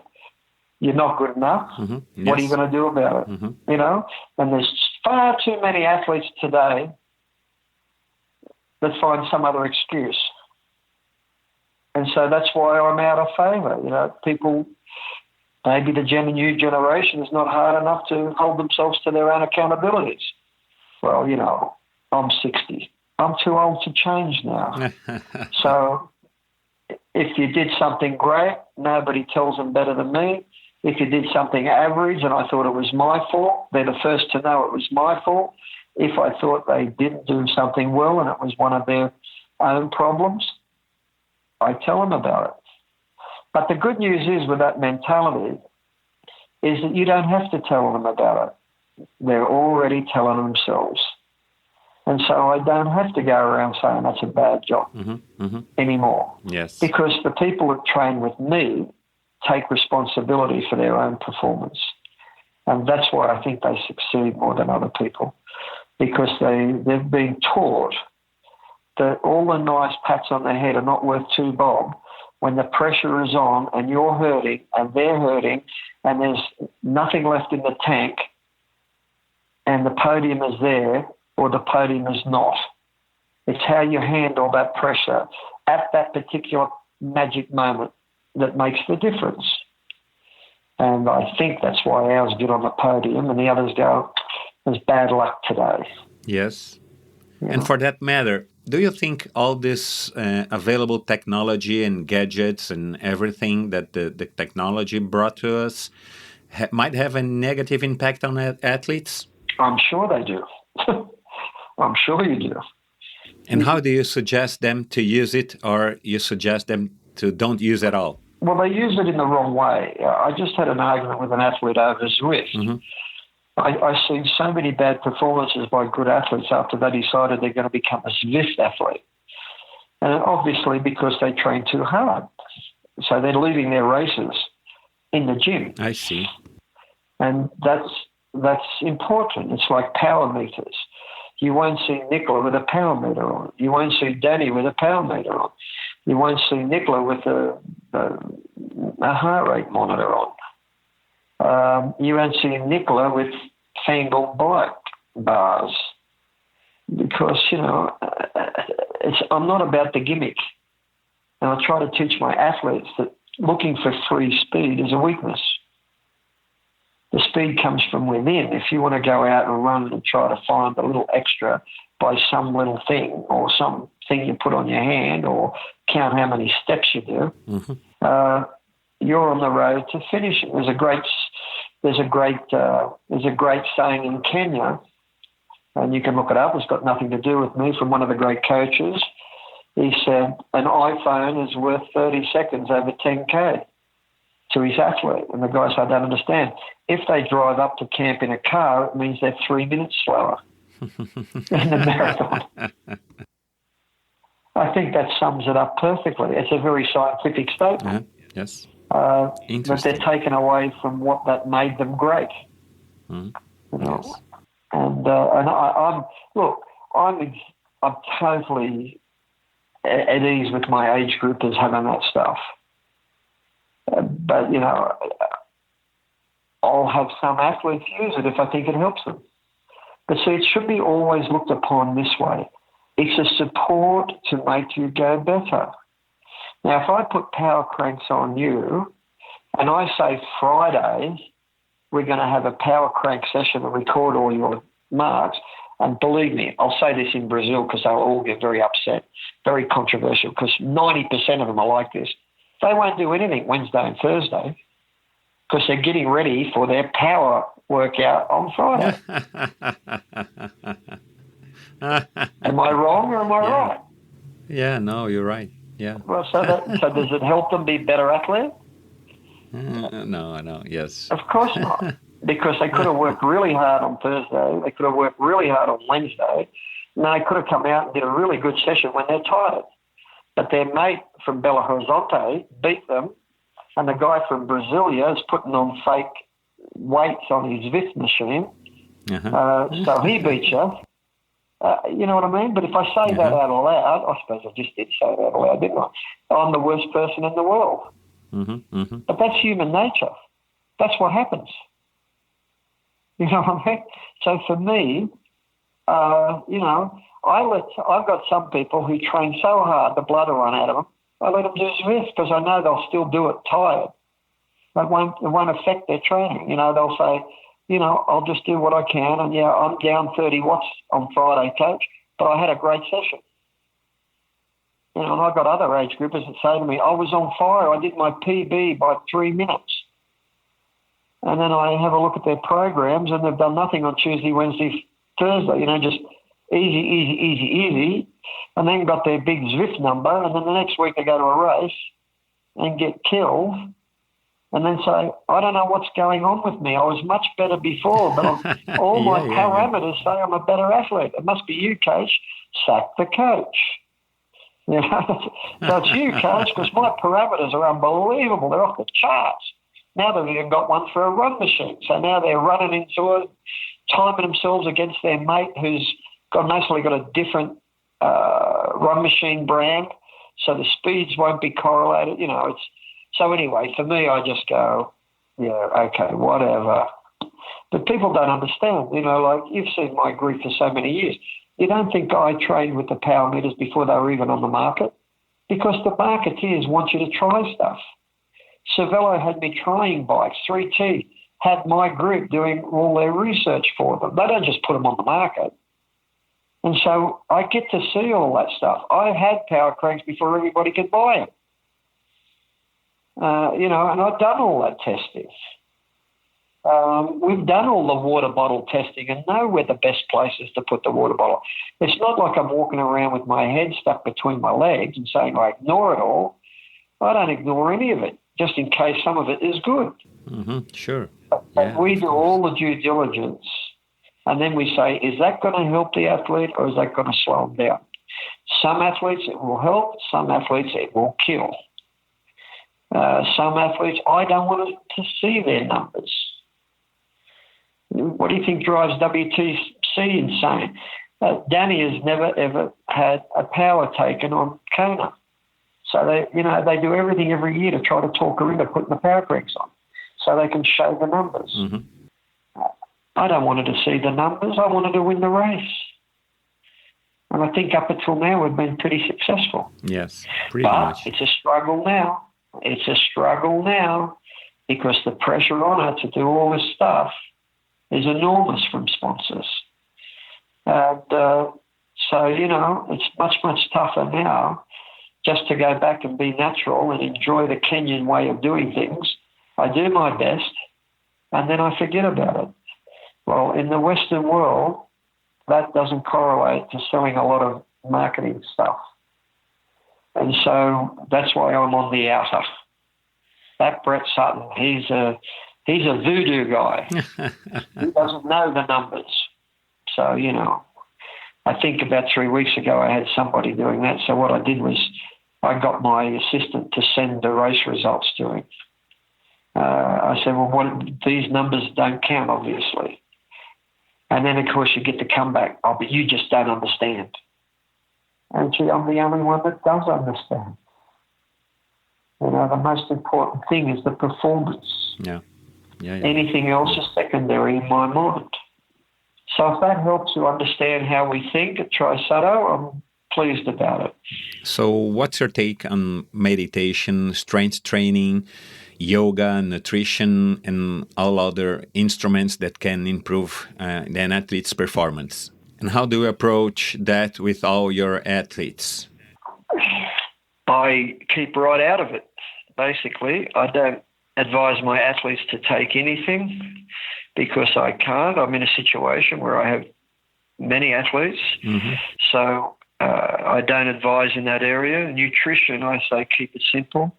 So again, every nutritionist thinks I'm, a moron or a Neanderthal or a dinosaur. However, it's another stress.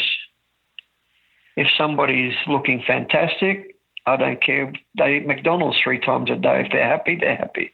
They're racing well, they're racing well. If there's other people that they're sort of challenged in that area and they come and ask me, I'll give them my opinion. But I honestly, I do not go out of my way to control that at all. I used to weigh my swimmers back in 1978 every Monday morning, and all I found was I was making girls sick. So when I come into triathlon, I did it for the first 2 years, realised that it was counterproductive, so I don't do that. I don't even know the weights of any of my girls. So, of course, he's a dinosaur coach. You've got to know that stuff. But no, you don't. Mm-hmm. That's secret women's business as far as I'm concerned.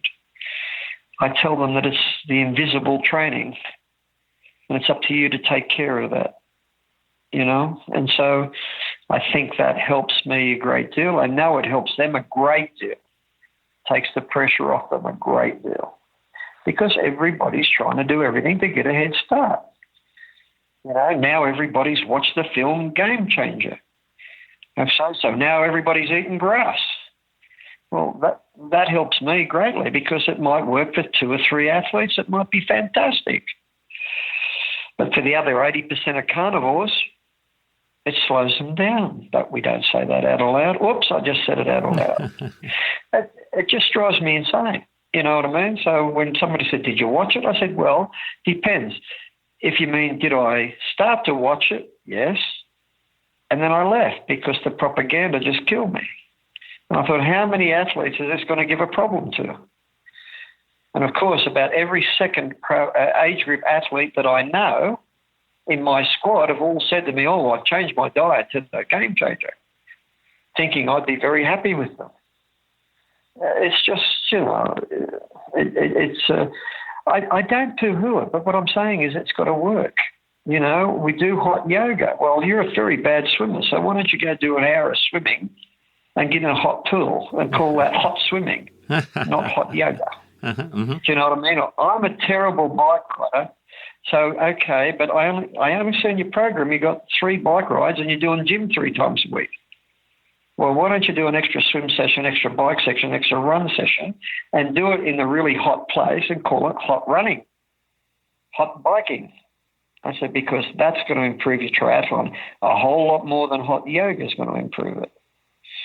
So, again, people say, oh, but that's because you don't understand. No, I understand totally. My athletes have a range of motion they have to adhere to. On the bike, they have a range of motion. On the running, they have a range of motion. And on the swimming, they have a range of motion. All those ranges of motions can be got by people. It's as stiff as a steel rod. So do they need to be overstretching? I don't know. The good thing I did in Brazil, actually, is because I get the question, you don't do weights. You've been against weights your whole career. So I passed around my iPhone of my daughter training, and everybody nearly fell off the seat because she was doing squats with 125 kilo. She's 16 and weighs 51 kilos. And I said, what's that? What's that? I said, that is my own daughter. Mm-hmm. Well, how come she's doing that? I said, because I hate weights, obviously. I said, she's a skier. And in skiing and downhill skiing, if you don't have the knee strength to cope with it, you're in hospital getting an operation. So we do a lot of weights, but you don't use it in triathlon because you don't need to use it in triathlon. Now, does that mean I've had somebody that I'd give weights to? Yes, if I thought it helped them. It's as simple as that. But if I don't think it helps them, we don't do it. Mm-hmm. I'm not a dogma guy, you know what I mean? Mm-hmm. If I see something that I think will help, I use it. I use it. I have some people who are using some of these equipments you're talking about, and they say, why don't you let me do it? I said, because it won't help you. Well, why will it help her? Well, because she doesn't go hard enough, and when she sees the numbers, she realises she's going crap and pushes a bit harder. Yeah, well, let me get on it. I said, no, that's why you're not on it, because you will kill yourself to get the numbers. So it's all about, I suppose it comes back to where we started. Comes back to knowing the psychology of your athlete. Mm-hmm. Yes, and each athlete as an individual reacts on its own way. Totally different. And if you train horses, that's the first thing you learn. What works for one might have the other one kick you in the head. Let's change the subject now for a little bit before we come to an end to this podcast. Let's talk about triathlon as a sport. Oh, it's a very sad part for me. You're going to depress me before we go. No, we can talk about something that you enjoy before we come to an end to this podcast. Which country, in your opinion, is doing the best work on building the next triathlete generation, working with kids and youngsters? Depends on what you. I think triathlon is not triathlon, as in ITU is not triathlon, it's wet run. And it's totally different. I think they're all doing a very bad job of it. I can remember back in 2000, I spoke to the president of the USA Federation and said that, you should have 5 in the top 10 men and women every year because of the way the country is organised through the university system. And they thought I was mad, and apparently 5 years ago, one of their athletes who was good at that time, she used to race Siri Lindley, has organised the programs now through the universities, and now America is dominating, at least in the women, like they should have 20 years ago. The men still haven't worked it out yet, but, that's the way it goes. I just find in the Ironman, it's getting a bigger and bigger gap, and we're seeing more people now being totally 3 good athletes at 3 different sports. So, before you could be a good biker runner and be a great triathlete in Ironman, you could be a super bike rider and a fair runner and swim good and be a good triathlete. At the very top now, that's finished. You have to be excellent swimmer. At the worst, very good. And you have to be a very strong bike rider. and you have to be able to run, and it's no surprise that Annie Hoggs of this world and the Rinnie before her were all World Cup great runners. But it's changed a bit now from the Rinnie era that if you can't swim, and that's the end of the story, they're away and gone.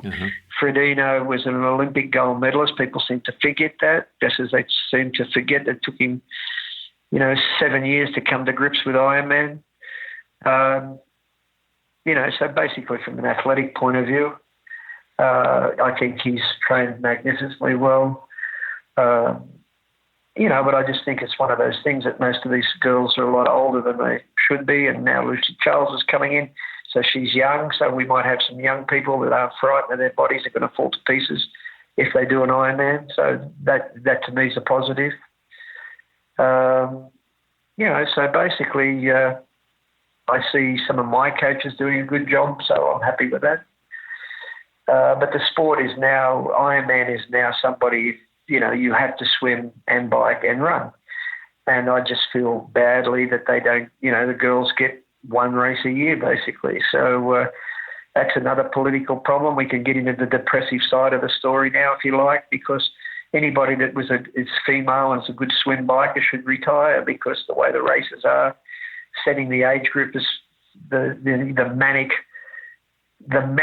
pro age group is 5 minutes behind them, means that, any advantage they can build up on the swim and the bike are now gone. It's just not going to happen. So the only race they can actually race in is the World Championships in the 70.3.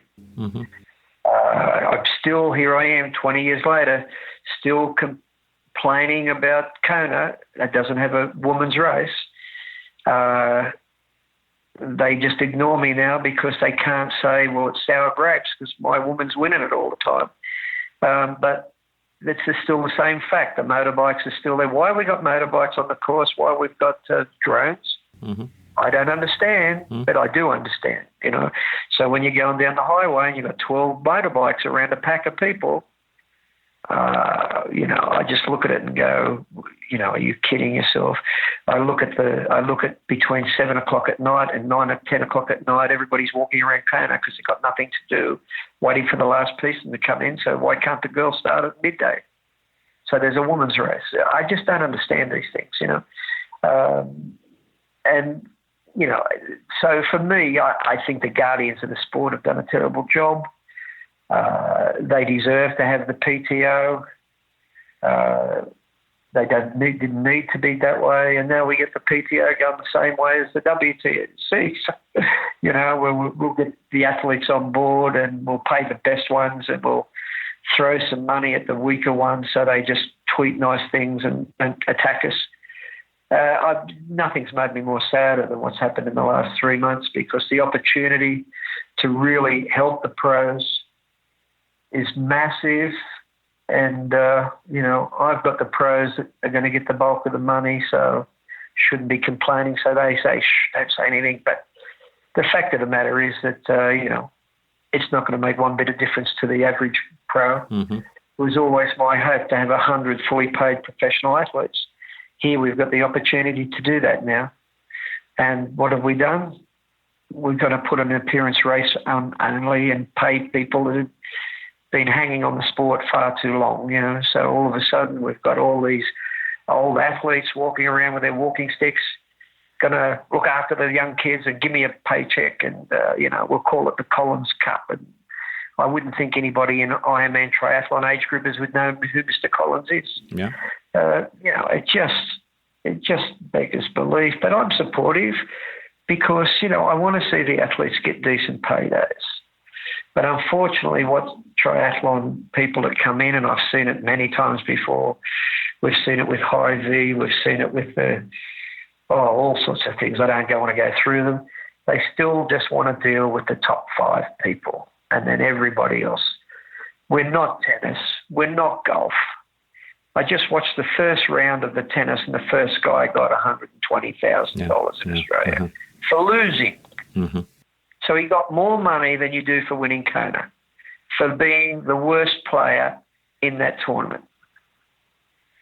And we're going to copy them because we're giving the winner $4 million or something. Until people realise, till the PTO, that's why they don't want to talk to me, because when they did, I said to them, when number 50 can make a living, then you start to try to work it forward. But start at number 50, not at number 1. And once again, we have the same situation. Because they say, the sponsors won't come in. Well, then I said, you've got to have enough guts to say, thank you, but no thank you. And then you'll get the sponsor that's serious, that wants to help the sport. These guys want to help the sport. They don't want to help the sport. They want to make a passive investment. And they're going to use the Trojan horse. It happened how many centuries ago? So we got the same situation happening again. We have the Trojan horse, and behind the Trojan horse is the merchant bankers, and we're going to make it great for everybody. Sorry for my cynicism. No worries. Okay, Danny Lariff's going to do fantastic. Believe me, Danny Lariff's going to be fine. Yeah. But here's the problem. Yeah. Danny Lariff was already fine. Yes, not in tennis money, but in triathlon money, she's fine. Fredino is more than fine. Mm-hmm. You know what I mean? No, yeah, you have a strong point. I agree. But meanwhile, we'll give number 21 $5,000, which won't pay for their trip to Kona. So when somebody said, they give out $2.5 million, I said, that's my argument. Well, what's your argument? I said, if you give every one of them $30,000 or $50,000, that's $2.5 million. And you've got 50 fully paid professional athletes. Oh, yes, Sutto, you don't get it. Sutto, you just don't get it. You know what? I'm most likely the only person in the sport that does get it.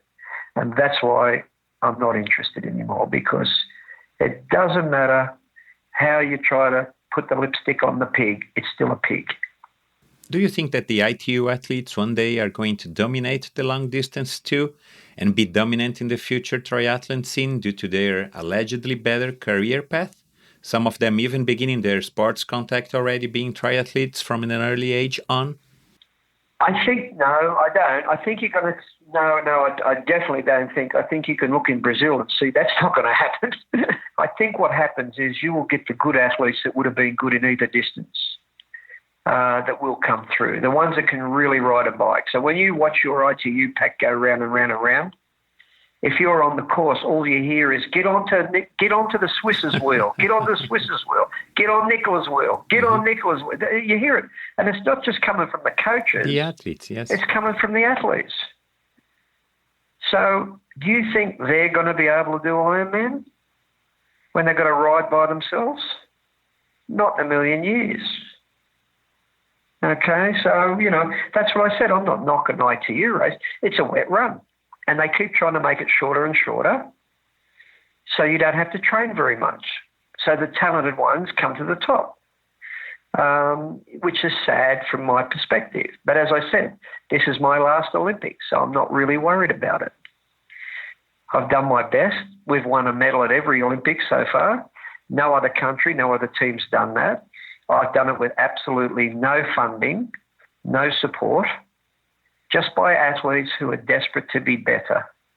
And that should show them that maybe we're not doing the great job that we think we are. But anyway, for me, Tokyo holds the opportunity for me to then go out and try to go back to real triathlon. Because, see, if I'd like to finish up on this note, it's my vision that triathlon was never a pro sport. It was a mixture sport. That's what I loved about it, that the age groupers could belong with the pros, and as I tried to do 10 years ago, I was about, why don't we look after everybody? Why don't we treat the age groupers better? Why don't we give them better races? Why don't we give them safer races? Why don't we give them cheaper races? Why don't we pay the pros? Why don't the race directors get a certain amount of the money and we carve it all up together like they do in basketball? If you go to basketball, 47% of the money goes to the players. Okay, the revenues. If you go to baseball, 48% of the revenue goes to them. I think the lowest is the hockey league because they can't put a stadium that's got 100,000 people. But I think they get 40% of the revenues to 43% of the revenues. How many people understand that? So in triathlon, they get 0.01. Not even 1% of the revenues. That's what I always complain about. Now, of course, we've got the PTO coming in, but it doesn't stop what's happened in the last 25 years. So the pro triathletes have got less than 1% of the turnover of triathlon. I don't think that's fair. And I don't think it's fair that the money and the profits have all gone to the company on the backs of the age groupers. So it was always my intention, and it was failed because it was idealistic and it wasn't capitalism first. Okay, as so many people told me, you don't understand, Brett, this is a capitalist sport. It started late. So it's into that. I said, that's wonderful, okay. So age groupers pay $1,000 to make a capital entity that makes a lot of money and they don't even pay the pros. I just don't see that. I honestly don't believe that that's the way forward. I honestly don't. I always looked at it from me as a 30% for the pro athletes, 30% for the age groupers, 30% for the race directors, and 10% going to the charities. That's how I seen the sport. That's how I seen it 30 years ago, and that's how it was when it started. And, everybody just says, you're an old dinosaur, we can't wait for you to retire. But I'm not going to go away, As soon as the Olympics is over, I'm going to be out there and I'm going to be lecturing people. I'm going to be saying there is a better way and, a sustainable way. Because we've seen this before. People think, there's never been money like this before. That is wrong. There has been money like this before. Okay? But it gets burned in the same way because everybody's waiting for the television deal. Mm-hmm. Yeah. We're going to be like tennis. We're going to be like golf. I got some bad news for people. They should actually stand out there, those athletes, and watch a triathlon. Okay? It is definitely not those sports. So it has to be viewed differently. It's a sport that should be encompassing the people that are in the sport. And if it was organised properly, there is no way known that they couldn't get real good money and the age group athletes could be really well looked after. The race directors could make the money. They don't have to get gigantic rich, but they can make their races work. Mm-hmm. And then everybody would have a sustainable sport for the next 50 years. And that's how I view the sport. So if what we've done now has worked out to be great for them, I'm happy. I'll be only happy when I see number 50 getting enough money to put a roof over their head, travel to races, and eat. Mm-hmm. Then I'll be happy. And until that, I'm not. So if people think that, that's a stupid approach, I'm sorry. But now the money's been there, and where are they funneling it to? And I'll leave you with one last point, because people say, we need the best athletes. Rod Laver was the best athlete 60 years ago. The champions change. There's a new Daniela Riffin-Frodeno out there at the present moment that nobody even knows exists. But while we keep saying we need the top people, this is never going to get off the ground more than 3 to 5 years. Until they start nurturing. I got a girl in my squad now that's 23, and I reckon if she was nurtured, she could become a top 10 Kona person. If she had $50,000 a year and didn't have to go around and beg, steal or borrow to go to races and had a career path, who knows how good she could be. Do you know what I mean? Mm-hmm, yes. You don't know. Look at Lucy Charles. People say to me, Lucy's new. Lucy had 8 years as an international swimmer. You know what I mean? So as a pro athlete, she's a veteran. There's a lot of them out there. But, why do you want to join triathlon if there's no career path? So as you said, I agree with the ITU has some sort of career path. As long as you're able to be let them blackmail you to do the federation situation. But you've got federations out there that will not pick the best athletes, and yours is one of them. Mm-hmm. Yes. Early in the time because they weren't part of the federation. Mm-hmm. So if you don't vote for me, your county... Politics. There you go. Anyway, I've talked enough. I hope I've helped somebody understand at least why we do it and what we do it for. And I appreciate you taking the time to talk to me. No, it is my pleasure. So to lift up the mood a little bit, let's talk about what you saw here in Brazil a few weeks ago and about your relationship with the power duo from Sutton now here in Brazil, Mariana Ohata and Reinaldo Colucci. What kind of work are you doing together and what can we expect from them being part of the Sutton team? Well, we have more than just them, but it's great to see that from their perspective, Mariana's training now full-time as a coach. Ronaldo, when he finishes his career, will be coaching as well, which is great. Their coach, Carly Amaral, has been the one international level coach that's been there for years. So I think that's good. We've trained people in a number of places. So we have a coach that's in Fortaleza, which we try to help, which is great. But for mine, I come to São Paulo to try to say, we need to use the opportunity to develop up centres in Brazil, because I think Brazil's a very much an underachieving nation in triathlon. I agree. When I first come there in 2001, I was a bit rude in my talks, but I talked to the federation back then about making champions, and since that period of time, I was first brought to Brazil in 2001 by Carly Emerald, and at that stage we had a very strong team built of athletes out of his own personal squad, and he had the same idea as Ronaldo. I did this time because I just thought that the opportunity, Brazil has a lot of great talent that's not being used properly. And so when Ronaldo asked me to come and talk again, and I said, Ronaldo, I've been there, I've done that. And he said, yes, boss, but let's try one more time. Let's just see if we can get some organisation with the people in São Paulo, and see if we can put together something for the country and make us strong again in triathlon. So as I said to you, I'm an ex-boxer. So I said, well, I'm sure I'm just going down there to get punched again, but we'll try. And so we had a great 3 days.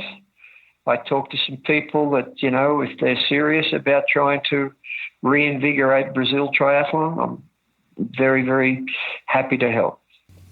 And now, do you see it happening with Mariana and Reinaldo working together with you? I do.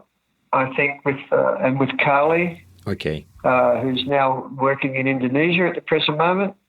But as I said, we have coaches in Fortaleza as well. We said we have coaches in Rio Preto. So slowly but surely, we can put things together. Hopefully, with the club that we did the talk to, that I talked to the directors there.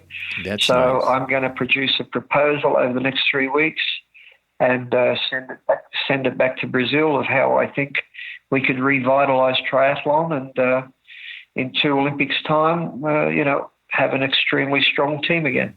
Nice. That's good news. Well, it's up to the people that are there, because unless they want to get involved, it won't happen. We have now a recently renewed Brazilian federation composed by former pro triathletes and goodwill people, and we hope that they can manage it together with us to improve our sport here in Brazil, and let's see what happens. The whole community in general is very optimistic about them, about their work and proposals, but it's not an easy task, of course. Well, we'll try Sutton to do our part. Nice. So one last piece of advice or one last word to all our listeners, not only here in Brazil, but all over the world. Well, I just think we have something we call the Now Project in our group. And what that means is we concentrate on what we did yesterday, training-wise, to what we can do today in the view of what we're going to do tomorrow. So we try not to look too far ahead. We try not to look too far backwards. We concentrate on what we have in front of us. And I've found even when I'm talking with elite businessmen or people from other things, they all seem to be the same thing. They really work it hard on what's on their desk rather than what they'd like to be on their desk. So if that gives a moral, I think that sums up what we do better than most people. We concentrate on what's in front of us for now, and that's the most important thing. Nice. Good to know. Okay, Brett, thank you so much for your time. It was a long conversation, but a very, very good one. Okay. I wish that you, Kali, Reinaldo and Mariana can work together to improve the triathlon scene here in Brazil, and I wish that a lot. We need those kind of initiatives. Yeah. Good luck to you all on the 2020 season. Thank you for your time, Brett, and keep healthy, and I wish you all the best. Thank you very much for your time. Appreciate it. Bye. Thanks to the support from On Running. Benefit from the Swiss brand with the exclusive CloudTech technology, engineered to deliver the soft landing followed by an explosive takeoff. In other words, running on clouds. Go check the famous Cloud Flash racing shoe or the lighter and new edition from the bestseller Cloudflow and all their products by visiting their website onrunning.com. On Running is the choice of athletes like Javier Gomez and Tim Don, who has already appeared as a guest on this show. Go check their profile on Instagram at on_running. This episode was brought to you by 7 Sherpas. 7 Sherpas is your invitation to explore the world through outdoor sports. 7 Sherpas is a California-based company specialized in sports experiences in the world's top destinations with exclusive itineraries designed by travel and sports experts. In addition to the pre-scheduled travel calendar, 7 Sherpas also offers day rides and customized trips for you, your family, or group of friends. Follow them on Instagram at 7 Sherpas and visit them at 7sherpas.com. This episode is also brought to you by Probiotica. Probiotica has a complete line of endurance-oriented supplements. Now you can get the best supplements available here in Brazil at an affordable price. Probiotica has the highest quality standards available and are made with the finest feedstock. You can check and buy the complete line of Probiotica products at loja.probiotica.com.br. Follow Probiotica Oficial on Instagram and keep updated with all its news and releases. And this episode is also brought to you by BOVEN Energy. BOVEN is an energy trading company that has a reliable and experienced team of experts available to get you the best deals. A trustful and solid company. As well as for Endörphin guests, for BOVEN, energy is serious business. Go check boven.com.br. And finally, this episode is also brought to you by Supercas, the brand that delivers the sexiest and most technical cycling products ever created. Born in California back in 2010, Supercas wanted to deliver more casuality and color to the cycling world. Bar tapes, grips, gloves, socks, and saddles made by Supercas are race-proven. Some of the world's best cyclists have tested and approved Supercas accessories for the past decade. Go to ultracycli.com.br to check the bike shops that sell Supercas products here in Brazil, or go to supercas.com to check their complete line of products and accessories. Check Supercas on Instagram at supercasbr and Supercas. Thanks for listening to this episode of Endörphin Podcast. Go to endorphinabr.com to check this episode's post and check out Brett's socials and some links about what we've talked about today. There you can also find all previous episodes. If you enjoyed it, support by subscribing to the Endörphin Podcast on Apple Podcasts, Spotify, or Google Podcasts. Remember to say hello to Brett at his socials too. Send your suggestions and opinions through my Instagram profile at endorphinabr. Until next episode.